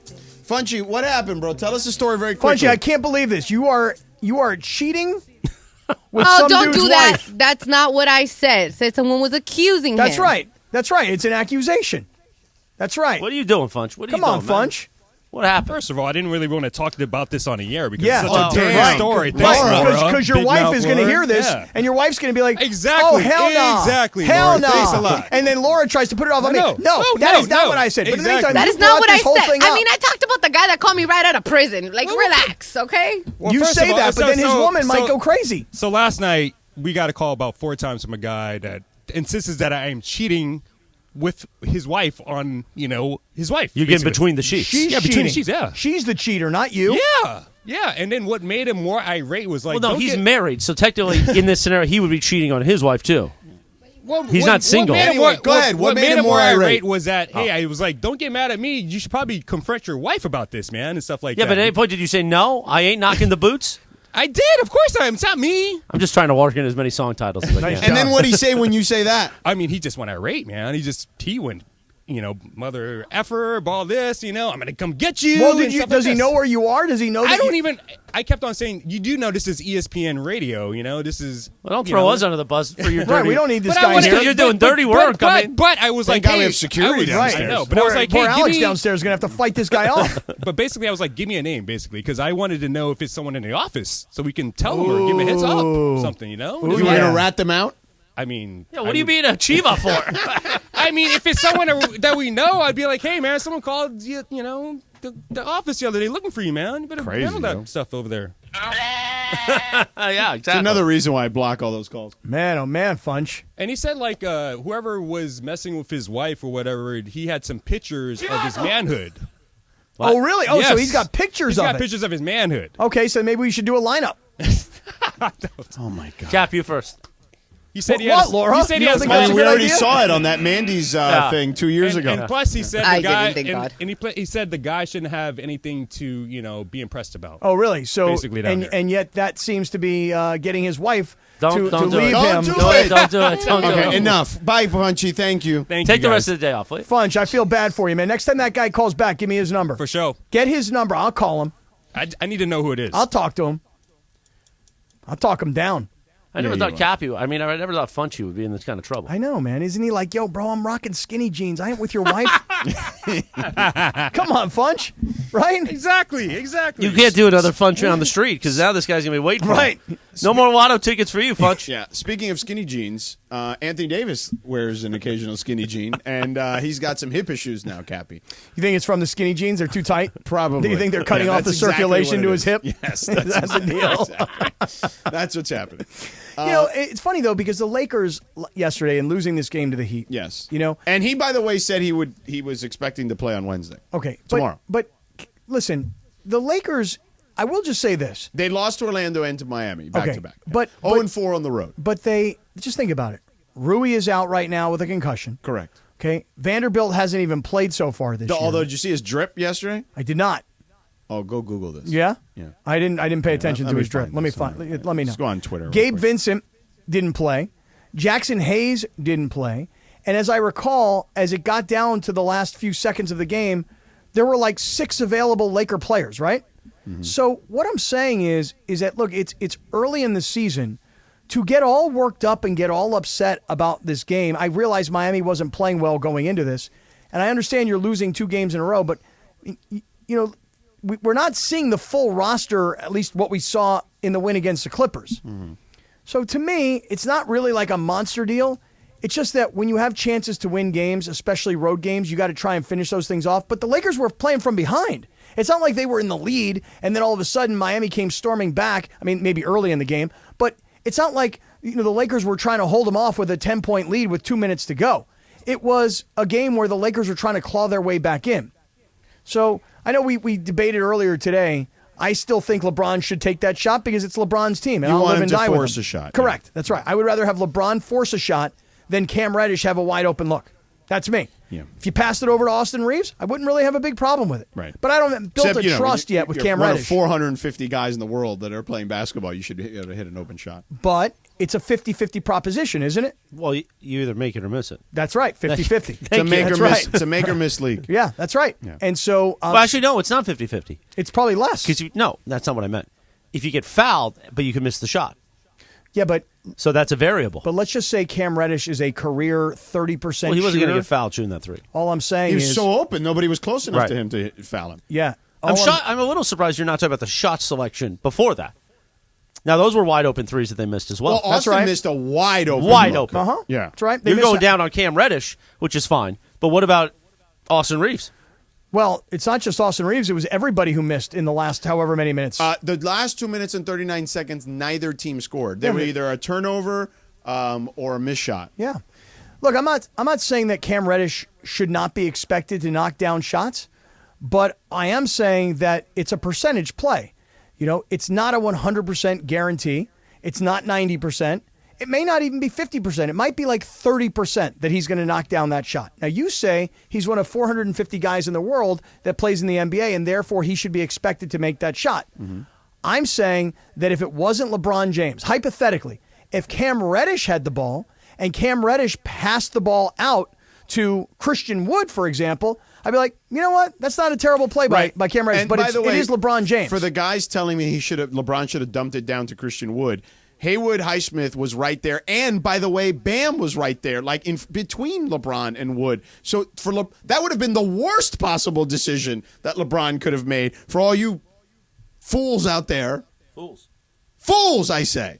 Telling me they should have dumped it down to Wood. No, I'd rather have LeBron. I mean, that would have shoot been a turnover. I just would listen. All I'm getting at is this: when the game is on the line, and you ask me, who would you rather have take the last shot? LeBron James in traffic or Cam Reddish wide open? My answer is LeBron James in traffic. Give me the wide open look every time. No. That's not a high percentage play over two guys who are that good. Neither was it a high percentage play to ask him to knock that down. It's more high percentage than it is LeBron trying to force a shot up in that scenario.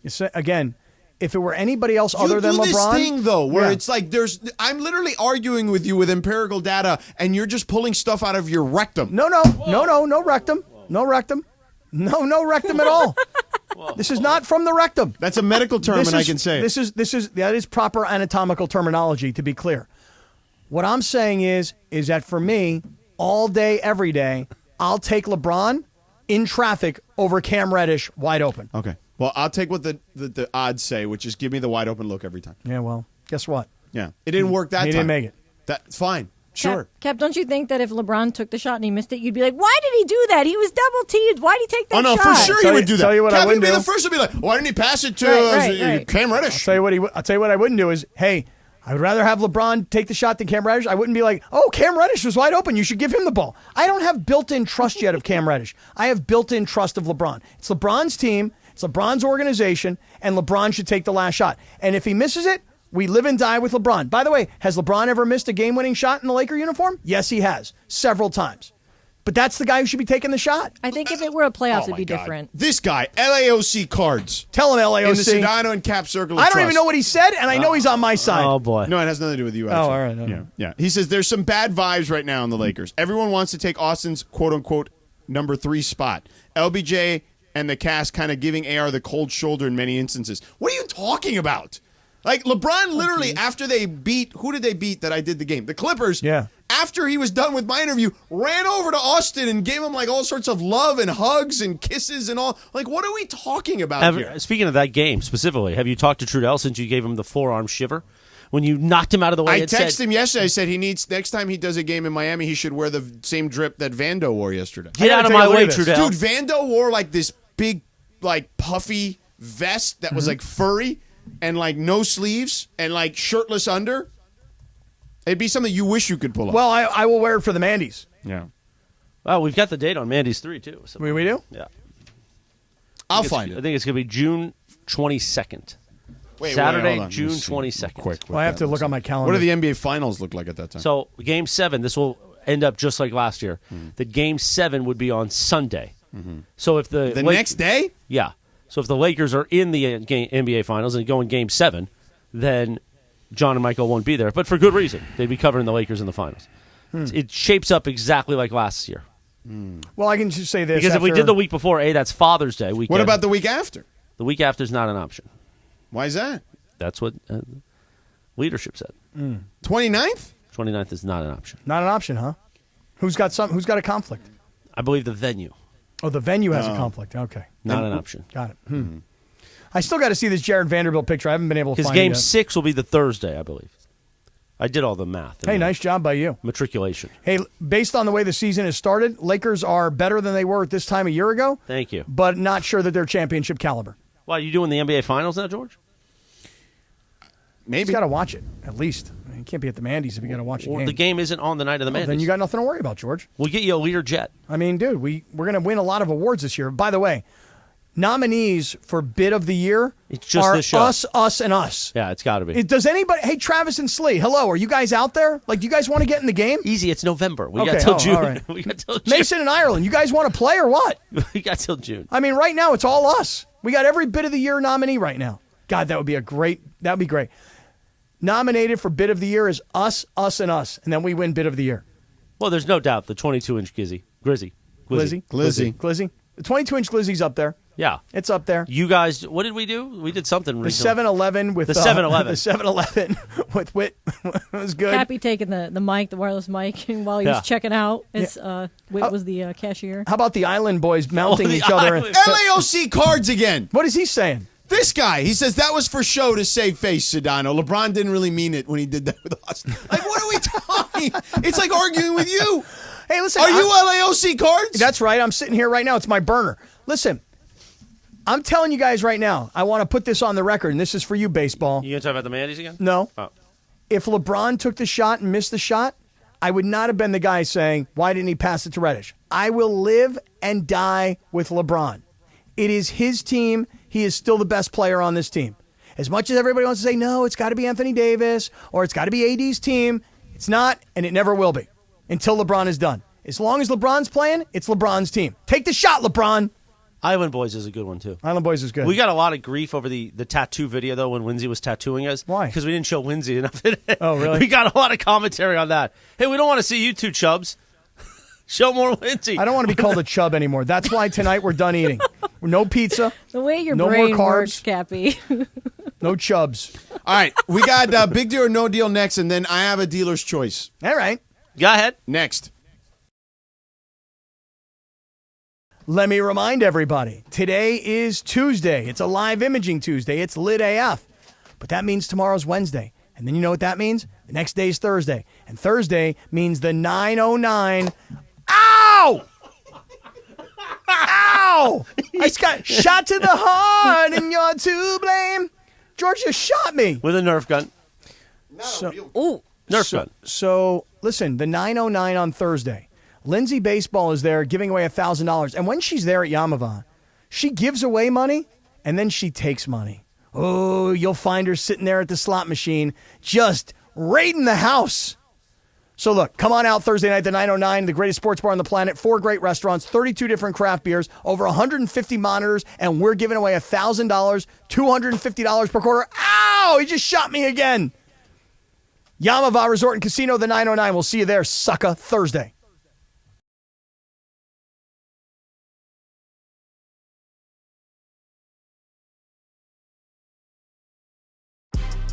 Big news, Laker fans. John Ireland here. You can now stream every Lakers game on the ESPN LA app.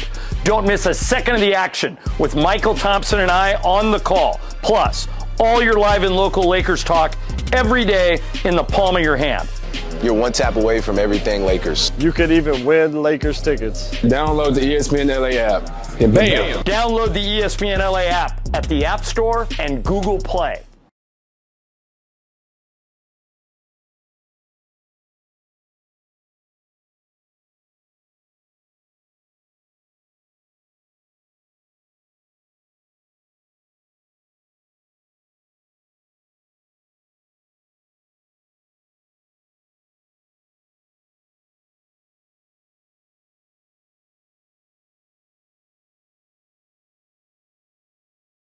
All right, guys, it's officially back. Fifth Row Fridays presented by BBGO. That's the official game day snack of the Lakers, by the way. And this is the best thing we give away. Fifth row seats to a Laker game. How many times do people come up to us and say, hey, give me Laker tickets? Yes. We don't have them. I don't even have them, but you can win them if you listen every day. And these seats are better than the seats that you and Michael have, right? 15 rows better. Yeah. Michael and I are like row 20. So here's how you win.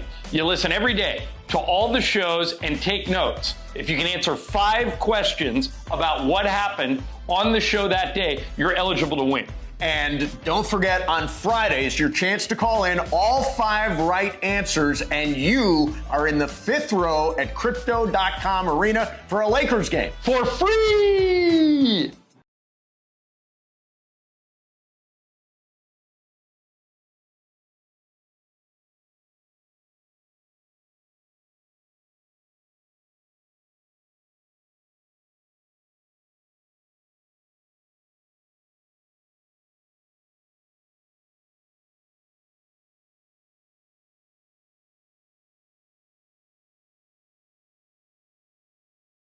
Live Imaging Tuesday is on. Lindsay Baseball was just in here telling us about all her winnings at Yamava a few weeks Telling ago. you, man, that girl goes there and she raids that place. Yeah. I just play the slots. And you know, it's funny. People will be like, I don't play slots. I don't really get it. And it's like, dude, you just press a button and the screen does a bunch of cool stuff and you win some money sometimes. Do you know that you win before the machine tells you that you win? In other words, that's kind of my thing about slot. In other words, hear me out. I've never played slots because when the slots come up, I don't know what I'm looking for. Am I looking for 3 aces? Am I looking for 3 hearts? Now they're all like different things. Like, I need 3 lemons. Yeah, so like Or I don't need know what I'm looking for. 4 Lightning McQueens. So yes, exactly. I'm a big fan of like the Buffalo Lightning Link, for example. I won like 3 hand pays on that, which is I've never won that much ever at any casino, and it was all within like I don't know an hour-long period. If you knock the TV out, you know Greg's gonna get all upset. It's just a Nerf gun. Yeah, but he still keeps talking about this one TV you guys broke. By the way, I think I'm going to have like some really serious bruising on my right boob from where George shot me. With a Nerf gun. Yeah, but like it was at like 350 miles an hour from across the table. With a Nerf gun. You know? They shot me in Denver. Remember Joey Porter said that? Anyway, time for Big Deal or No Deal. Take it away, producer Lindsay. Thanks, Christopher. He hit Ireland right in the Ireland cutout. Hit him right in the big head. Did it stick? No. Right in the that'd be funny if he came in tomorrow and he was like, what the hell? Oh, yeah. He's only doing an hour We tomorrow. should put a from Houston. target on his forehead. We should. You know, we should put a target right there on his forehead and we'll just shoot at him. Oh, that'd be great. With Nerf guns. It won't stick. This Nerf George, gun is very violent. You gotta like lick the arrow, the bullet. Yeah, George, lick it. So it sticks. Lick the tip of the bullet. That's what you lick it did right when here, you were a George. kid. When you wanted it to stick to tip. somebody if you There you shot them. There Don't you go. lick it. Lick it. Don't lick it. Big Deal or No Deal time. Take it away, Linz. All right, so obviously Matthew Stafford got a little bit injured in recent weeks, and the Rams decided to make a major move today when they signed veteran and former number 2 overall NFL draft pick Carson Wentz, according to Adam Schefter. The Rams did say that they're optimistic that Stafford will be able to return next week after the bye. Better hope However, signing Carson Wentz, off the streets basically, may indicate that they feel otherwise. So is this a big deal or no deal, Cappy? I'm going to say that it's really no deal because Carson Wentz can't play. And, I mean, honestly, if they would have said to me, hey, man, who do you think we should sign? I'd be like, Colin Kaepernick. Wait, but let me ask you this. What? Look what he did with Baker last year. Oh, geez, don't get me started on McVay. Baker. But you know the difference, though? Baker blew it again. But I think Baker, where did Baker... Baker didn't blow it again. Yes, he C.J. did. Stroud was just awesome. Great quarterbacks find ways to win. The other team had 45 seconds. Oh, well, Baker should have found a way to I'm win. just trying to remember, where did Baker start the season last year? Did Carolina. Carolina. Okay. So here's what I'm getting at. Baker was playing when he got to the Rams, like Josh Dobbs was playing when he got to the Vikings. Wentz has not played at all. Carson Wentz has been sitting around. I'm not saying he hasn't been working out, but he didn't go to training camp. He didn't play in any preseason games, and it's been 9 weeks. This guy's been sitting around for the last 4 months. So, I mean, to me, the only reason the Rams signed him is because he's got a pulse, and he's played in the NFL. He's a backup quarterback. I mean, I'd be shocked if we ever see Carson Wentz. But isn't that what they thought about Brett Ripien? No, that's why he was their backup quarterback. Right, but why not just keep him if it's just a guy with a pulse? Because I feel like that's kind of what he was. Did they cut him?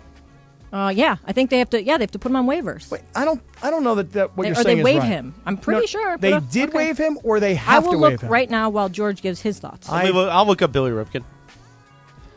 Look, I don't think it's considering what was available to them. This is the best that's available to them. I don't think he's very good anymore. But do I think McVay can squeeze out a few games out of him? Yes, I do believe that. I don't think so. Okay. Well, I mean, let me ask you this: do you think that the next game that the Rams play, they can he squeezed a game out of Baker that nobody thought they could. Right, but again, with a bad team. But I'm making my point that Baker Mayfield was in football shape. He'd been playing up until that time. Carson Wentz is a guy who hasn't played all season. Right. So when they play against the Seahawks, which is on the 19th of November. Right, but he's going to need a couple games. I'll give you that. Brett Ripien was waived, by the way. Oh, he was actually waived today? Yes. Yeah. So why not just keep him? Is my point. Because he's not because good. It needs to look like they're not tanking.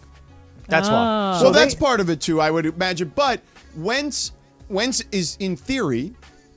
I mean, Wentz even off the street might be better than Brett Ripien. I would find it hard to believe. Again, we'll see what happens in the next couple I don't weeks. think Wentz is that good. I'm with you on that. But he doesn't know the offense. He doesn't know the personnel. He Neither hasn't did played. Baker. He hasn't played. No, give Baker credit. Listen, sometimes Baker learned that stuff off the plane. McVay and him were literally walking him off the plane, giving him the plays. McVay's an offensive genius. And Joshua Dobbs this past weekend. I was weekend. going to say, Joshua Dobbs. Names of his guys. Right, And exactly. what happened was it's like Mason around here doesn't know the name of half the people that work here. Right, that's true. Doesn't That know is a lot true. of things. I don't feel like he knows my name, frankly. I mean, that's what Ireland says. He doesn't know half the names of the people that work here. So. Joshua Not Dobbs my is in bit. football shape. Baker Mayfield was in football shape. What if Carson Wentz is in good You shape? don't think he's working out? He might be working out, but again, no training camp, no preseason, no reps. This guy hasn't played football in well over a year. By the way, the Spectrum Sportsnet has the Backstage Lakers, and it's Jeannie and Jay's like wedding stuff. Well, no, this is the patio. That's the patio. No, but earlier it was like their wedding pictures or something. okay. Yeah. Go ahead. So, I'm just letting you know. I So feel like that's something Cappy would be all over. I didn't know they waived Brett Rippon today. That's That's Breaking amazing. news. Brett Rippon got waived. Yeah. All right. I One guess more, the Super Linz. Bowl hopes are over now. For Brett Rippon? You're like, they For just the wanted Rams. somebody with a pulse. He doesn't want to. Well, I still think that. You don't think he's Well, going to follow in his uncle's footsteps and be a Super Bowl MVP? So wait, though, Apparently yeah, not. why not just keep that guy if he's been practicing with them? He knows the Because he's offense and not all that? good. He Sure, was but- horrible against the Packers, and they got to play the Seahawks, and then let's just say they beat the Seahawks, and they still think there's a chance. Then they could get caught out of nowhere by the Cardinals. You got to have somebody who at least can pass the ball. Brett was horrible. I'm on Sunday. surprised. I didn't know that they That's what cut I'm- Brett Rippon today. I Yeah. did not know that. That's What my is it? point. What is your obsession with Brett It's Rippon? not that. It's that the signing of Carson Wentz, what she's saying He is, has a point. is that Carson Wentz is going to be signed to be the starter until Stafford gets back. Right. I'm surprised to hear that. I would have thought that Carson Wentz was simply brought in as an insurance policy. Well, McVay hasn't said Well, that that's- Stafford isn't starting Yeah, yet. they're saying that they're optimistic that he's going to be able to start after the bye week. Okay, well, so they better get him back because without Stafford, I'm telling you right now, I don't care. It could be Carson Wentz, Brett Rippon, it doesn't matter. They do not stand a chance to be competitive without Matthew Stafford. serious question though, real quick. Thank you, Cappy. That's hardcore analysis. Somebody rack me. Do you think the fact that they signed Carson Wentz off the streets and cut Brett Rippon is a good indicator that Matthew Stafford will be ready to start? Yes, more than likely, if I Okay. had to guess. Okay. All right, what's next? All right, so there's a conspiracy theory that has emerged that Aaron Rodgers didn't actually tear his Achilles. Yes, I saw this. And that's thanks to the Dan Le Batard show. So they point out, obviously, Aaron Rodgers is 39. It typically takes players 9 to 12 months to recover from surgery for a torn Achilles. 46 days after surgery, Aaron Rodgers was back on the field, dropping back and throwing passes. And on Monday night, which was 54 days since his surgery, he was again on the field doing dropbacks, only this time he was launching the ball like 60 yards. So Le Batard show contributor Billy Gill said, quote, "I'd be willing to seriously put out the conspiracy theory. Better than the theory that Taylor Swift and Travis Kelce is a propaganda concoction by the NFL to drive ratings, to throw out the conspiracy theory that Aaron Rodgers, since he went into the darkness retreat, all he found in the darkness is, I must come back hellbent on beating science." So do you think that this is a big deal or no deal, this whole conspiracy theory thing? Fascinating. First of all,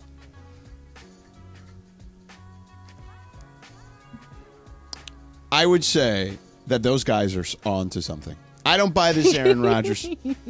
I don't believe anything he says anymore. So you know what? I'm with you, Billy Gill. I'm riding your wave. I'm with you. I mean, didn't Hot Mike's catch him saying, like, I'll be back in a couple weeks? Allegedly. Gotta And be- he's using those crystals or whatever Yeah, on his he's feet. got the, yep. Come on. He wasn't even wearing crutches, didn't even have the walking boot. By the way, he also is not really like dropping back to pass. Like he's just throwing the ball. He's not like, running or anything. You guys are going to question the integrity of Aaron Rodgers? Really? I mean, come on. I mean, I don't know. Does he want to have Robert Kennedy Jr. come and debate you and me in here with him? Is that what he wants to do? Is that what you want to do? You want to get Robert Kennedy I in don't know. here? That's like You wanna- his you wanna- debate. It's wanna his have him debate partner. Take his not- shirt off and do push-ups in the studio here? Is that what you want? It's his debate partner, not mine. I'm You're not- my debate partner. Yeah, I'm not buying this, by the way.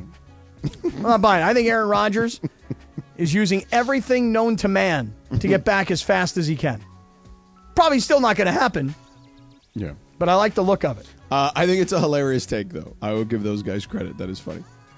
Oh, by the way, I got a good Cleveland alert from my dad. Just texted me. Cleveland! This is for you! He said, Mark Ripien used to play for the Browns. Really? Yeah. His- Super Bowl MVP? Yeah. His uncle.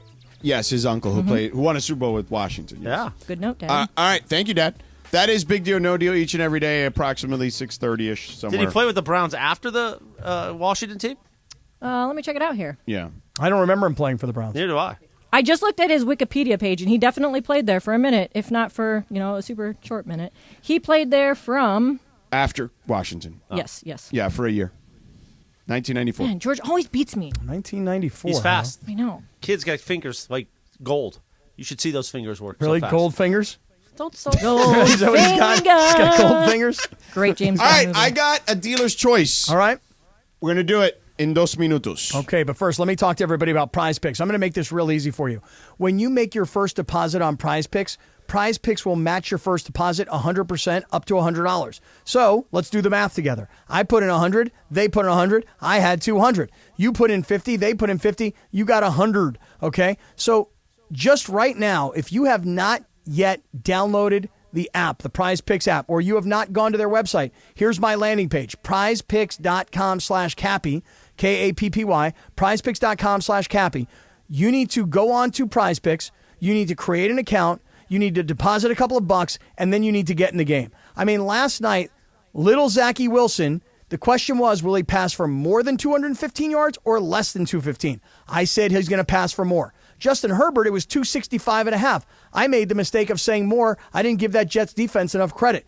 I thought Paul George and Justin Herbert would combine for at least five, 3-pointers and touchdown passes combined. They didn't. Herbert had no touchdown passes, and Paul George had 1 3-point shot. So guess what? Last night, not a great night for me on Prize Picks, but I'm coming back strong later in the week. prizepicks.com/Cappy. They will match your deposit 100% up to $100.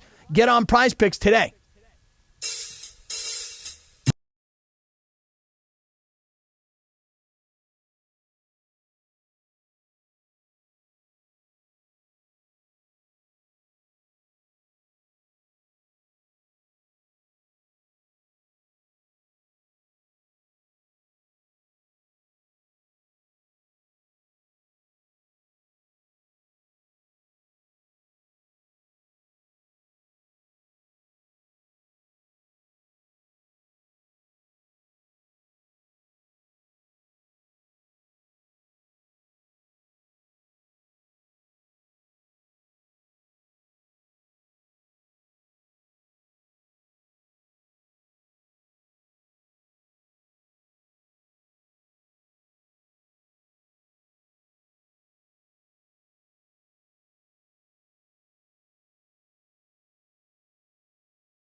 On Sedano and Kap. Final segment. This is our final segment, Music. Cappy, we're going to do a drive live tonight? Oh, absolutely. We're going to be heading down from downtown L.A. down into the OC and then further south to South L.A. But what time do you think we'll be on? About 7:20 p.m. About a quarter past your nipple? That's we'll right. hit Right drive here. live coming up. Oh, you did a good job right there. It's around 7:20 p.m. We'll Yeah. do it live on my IG at CMM Spectrum on the Instagram. And don't anybody get upset if all of a sudden, things start buffering or whatever. Yeah, we're just going off of the towers, man. Yeah. Laura, we have, 5.5 minutes here? Yeah. You going to call into our live tonight, George? Maybe. The, Go ahead. Cappy, I saw this picture today. Of you. Mm-hmm. And Jim Lampley. Am I hot? Am I hot? And you were hosting something called Kaplan Tonight? Yeah. It was a Facebook memory that you posted from 10 years ago. Yeah, it came up on Facebook. What is Kaplan Tonight? It What looked was like Kaplan? It looked like the Seinfeld bit when Kramer finds the Merv Griffin set? Yeah. And he sets it up in his apartment, remember? So where did this air? What was the genesis of Kaplan Tonight, and how did Jim Lampley end up on Kaplan the show? Tonight. Yeah, so this is such What a kind weird of thing. show? Was it like, were you trying to be like I don't know, Carson Daly or I was something? trying to do like a late night TV talk show. Like yeah. Conan O'Brien, Yeah, like kinda David like that. Letterman? Yeah, Okay. yeah. Did you pause though in the promos like, You look so young. that's I know. coming up. And skinny. Yeah. That's coming up on Channel 27. Kaplan Tonight. Okay, tell me the genesis and where did it air and why Jim Lampley was there. So this is probably around 2012. And you need to post it in the Circle of Trust. All right, I got to find it. It's about 2012. Chris has it. Yeah, I got it. And I'll post it right now. I had a friend of mine who took over the then San Diego Union Tribune newspaper. Oh, yeah. And he decided that what he wanted to do was build a world-class television studio in the middle of the newsroom. Okay. You can only imagine how well that went over with all these, writers that had been there for all these years that never could get a raise, that were losing their jobs, and now all of a sudden this new ownership is spending, I'm not joking, millions and millions of dollars On studios and TV on stuff. creating a TV studio, right? So I don't remember exactly why, but they signed me to do this like morning show, and I was doing like morning TV. And it was actually quite a great experience because to be on television for like 3 hours at a time, It's hard. It is not easy, and you have to get in there super early and get all made up. I mean, and I then- didn't do that, but I used to fill in for Greeny on Mike and Mike. Like, I'd have to get there. If the show started at 6, I'd have to be there by like 4:30. Oh yeah, dude, it was. I did not like it at all. I would never do that again. No. Well, there's enough coins. I mean, like put it this way, man. like if that's not a life. if it man. was a morning Yeah, show, tell me about it. You're getting paid $25 million. I mean, that's different, right? But I wasn't. Right. And so eventually, what happened was you were getting free newspapers. Yeah, pretty much. Yeah. As this fledgling little TV production was happening, somehow I convinced them. I said, "Why don't we start doing something more at night?" But here was the really weird part: we couldn't get like the studio for whatever reason that late at night to do it live. So, dude, we were recording this late night TV show. I'm not joking when I tell you, like 8 o'clock in the morning. Like 8 o'clock in the morning, and we tried to act like it was 8 o'clock at night. So when you see that picture of Jim Lampley, I was just inviting people to come on the show and talk about stuff. Right. And it was, what a I've posted the disaster. picture now in the Sedano and Kap Circle of Trust. And what on did Twitter. Lampley talk to you about? Who knows? I mean, this was 2012. Who knows what we were talking about? He was still calling fights on in HBO back then. Man, I saw that picture, though, and I was like, wow, 10 years, and I know I look super skinny. Kaplan Tonight. Because I'm coming off like that. The year before is when I did the Ironman. Yeah. Now, they didn't even give you like a full desk. You can see the chair under you and the feet. Really? Yeah, in like a late night show, like the desk is full. Like you don't see like the person. It was public access television. Yeah, it was George, I got to tell you, man. I mean, even though they put a Get lot you of a money. real desk though. They put a lot of money into Shaggy it. carpet. I like that though. Yeah, but it was kind of a coming up mess. tonight after reruns of the F Troop. Here it is. You didn't know F Troop? I thought that'd get a laugh. Remember the old show F Troop? Nope. Okay. Yeah. Nope, no laugh. Coming up tonight after Hogan's Heroes. Don't miss a new edition of Kaplan Tonight. I think I liked that desk, and I was like, oh, I'll use this desk. Did you enjoy Kaplan Tonight? How long did Kaplan Tonight live? Didn't live that long, probably like a year. Okay, that's long. That's actually very long. That's longer than I would have guessed. God, I look so What skinny. lived longer, Kaplan Tonight or Stable Wars? Stable Wars had 2 seasons. Oh, wow. Yeah. Or the Scott Kaplan show at night before we saved you. That's true. That's true. I used to love You that should have night called show. that Kaplan Tonight. I mean, was that what it was called? Kaplan at Night. Yeah. No, it was the Scott Kaplan show. Yeah. Well, this show that I'm looking at right now, Kaplan at Night. Yeah. Oh, that's Wait. coming up. Kaplan at night. Boy, Lampley doesn't look very comfortable in this chair. No, he does he? doesn't. Yeah. I'm telling you, the worst part of this was, I'm telling you, George, Yeah. is I would meet with this group of writers every morning at like 6:30. Yeah. We'd go through like the local news of the day, and then they'd write a monologue for me. Right. And then I'd have to go perform this monologue. How were you at that? I was okay, and I would come out through the curtains, and like there would be like 10 people cheering. You know? Right. And I'm acting like it's nighttime, but it's early in the morning. It was a disaster. Oh my God. We need video of that. I'll bet you I have a whole bunch of it too. please send us that. God, I think I don't do. miss the drive live in about 20 minutes on Instagram. Yeah.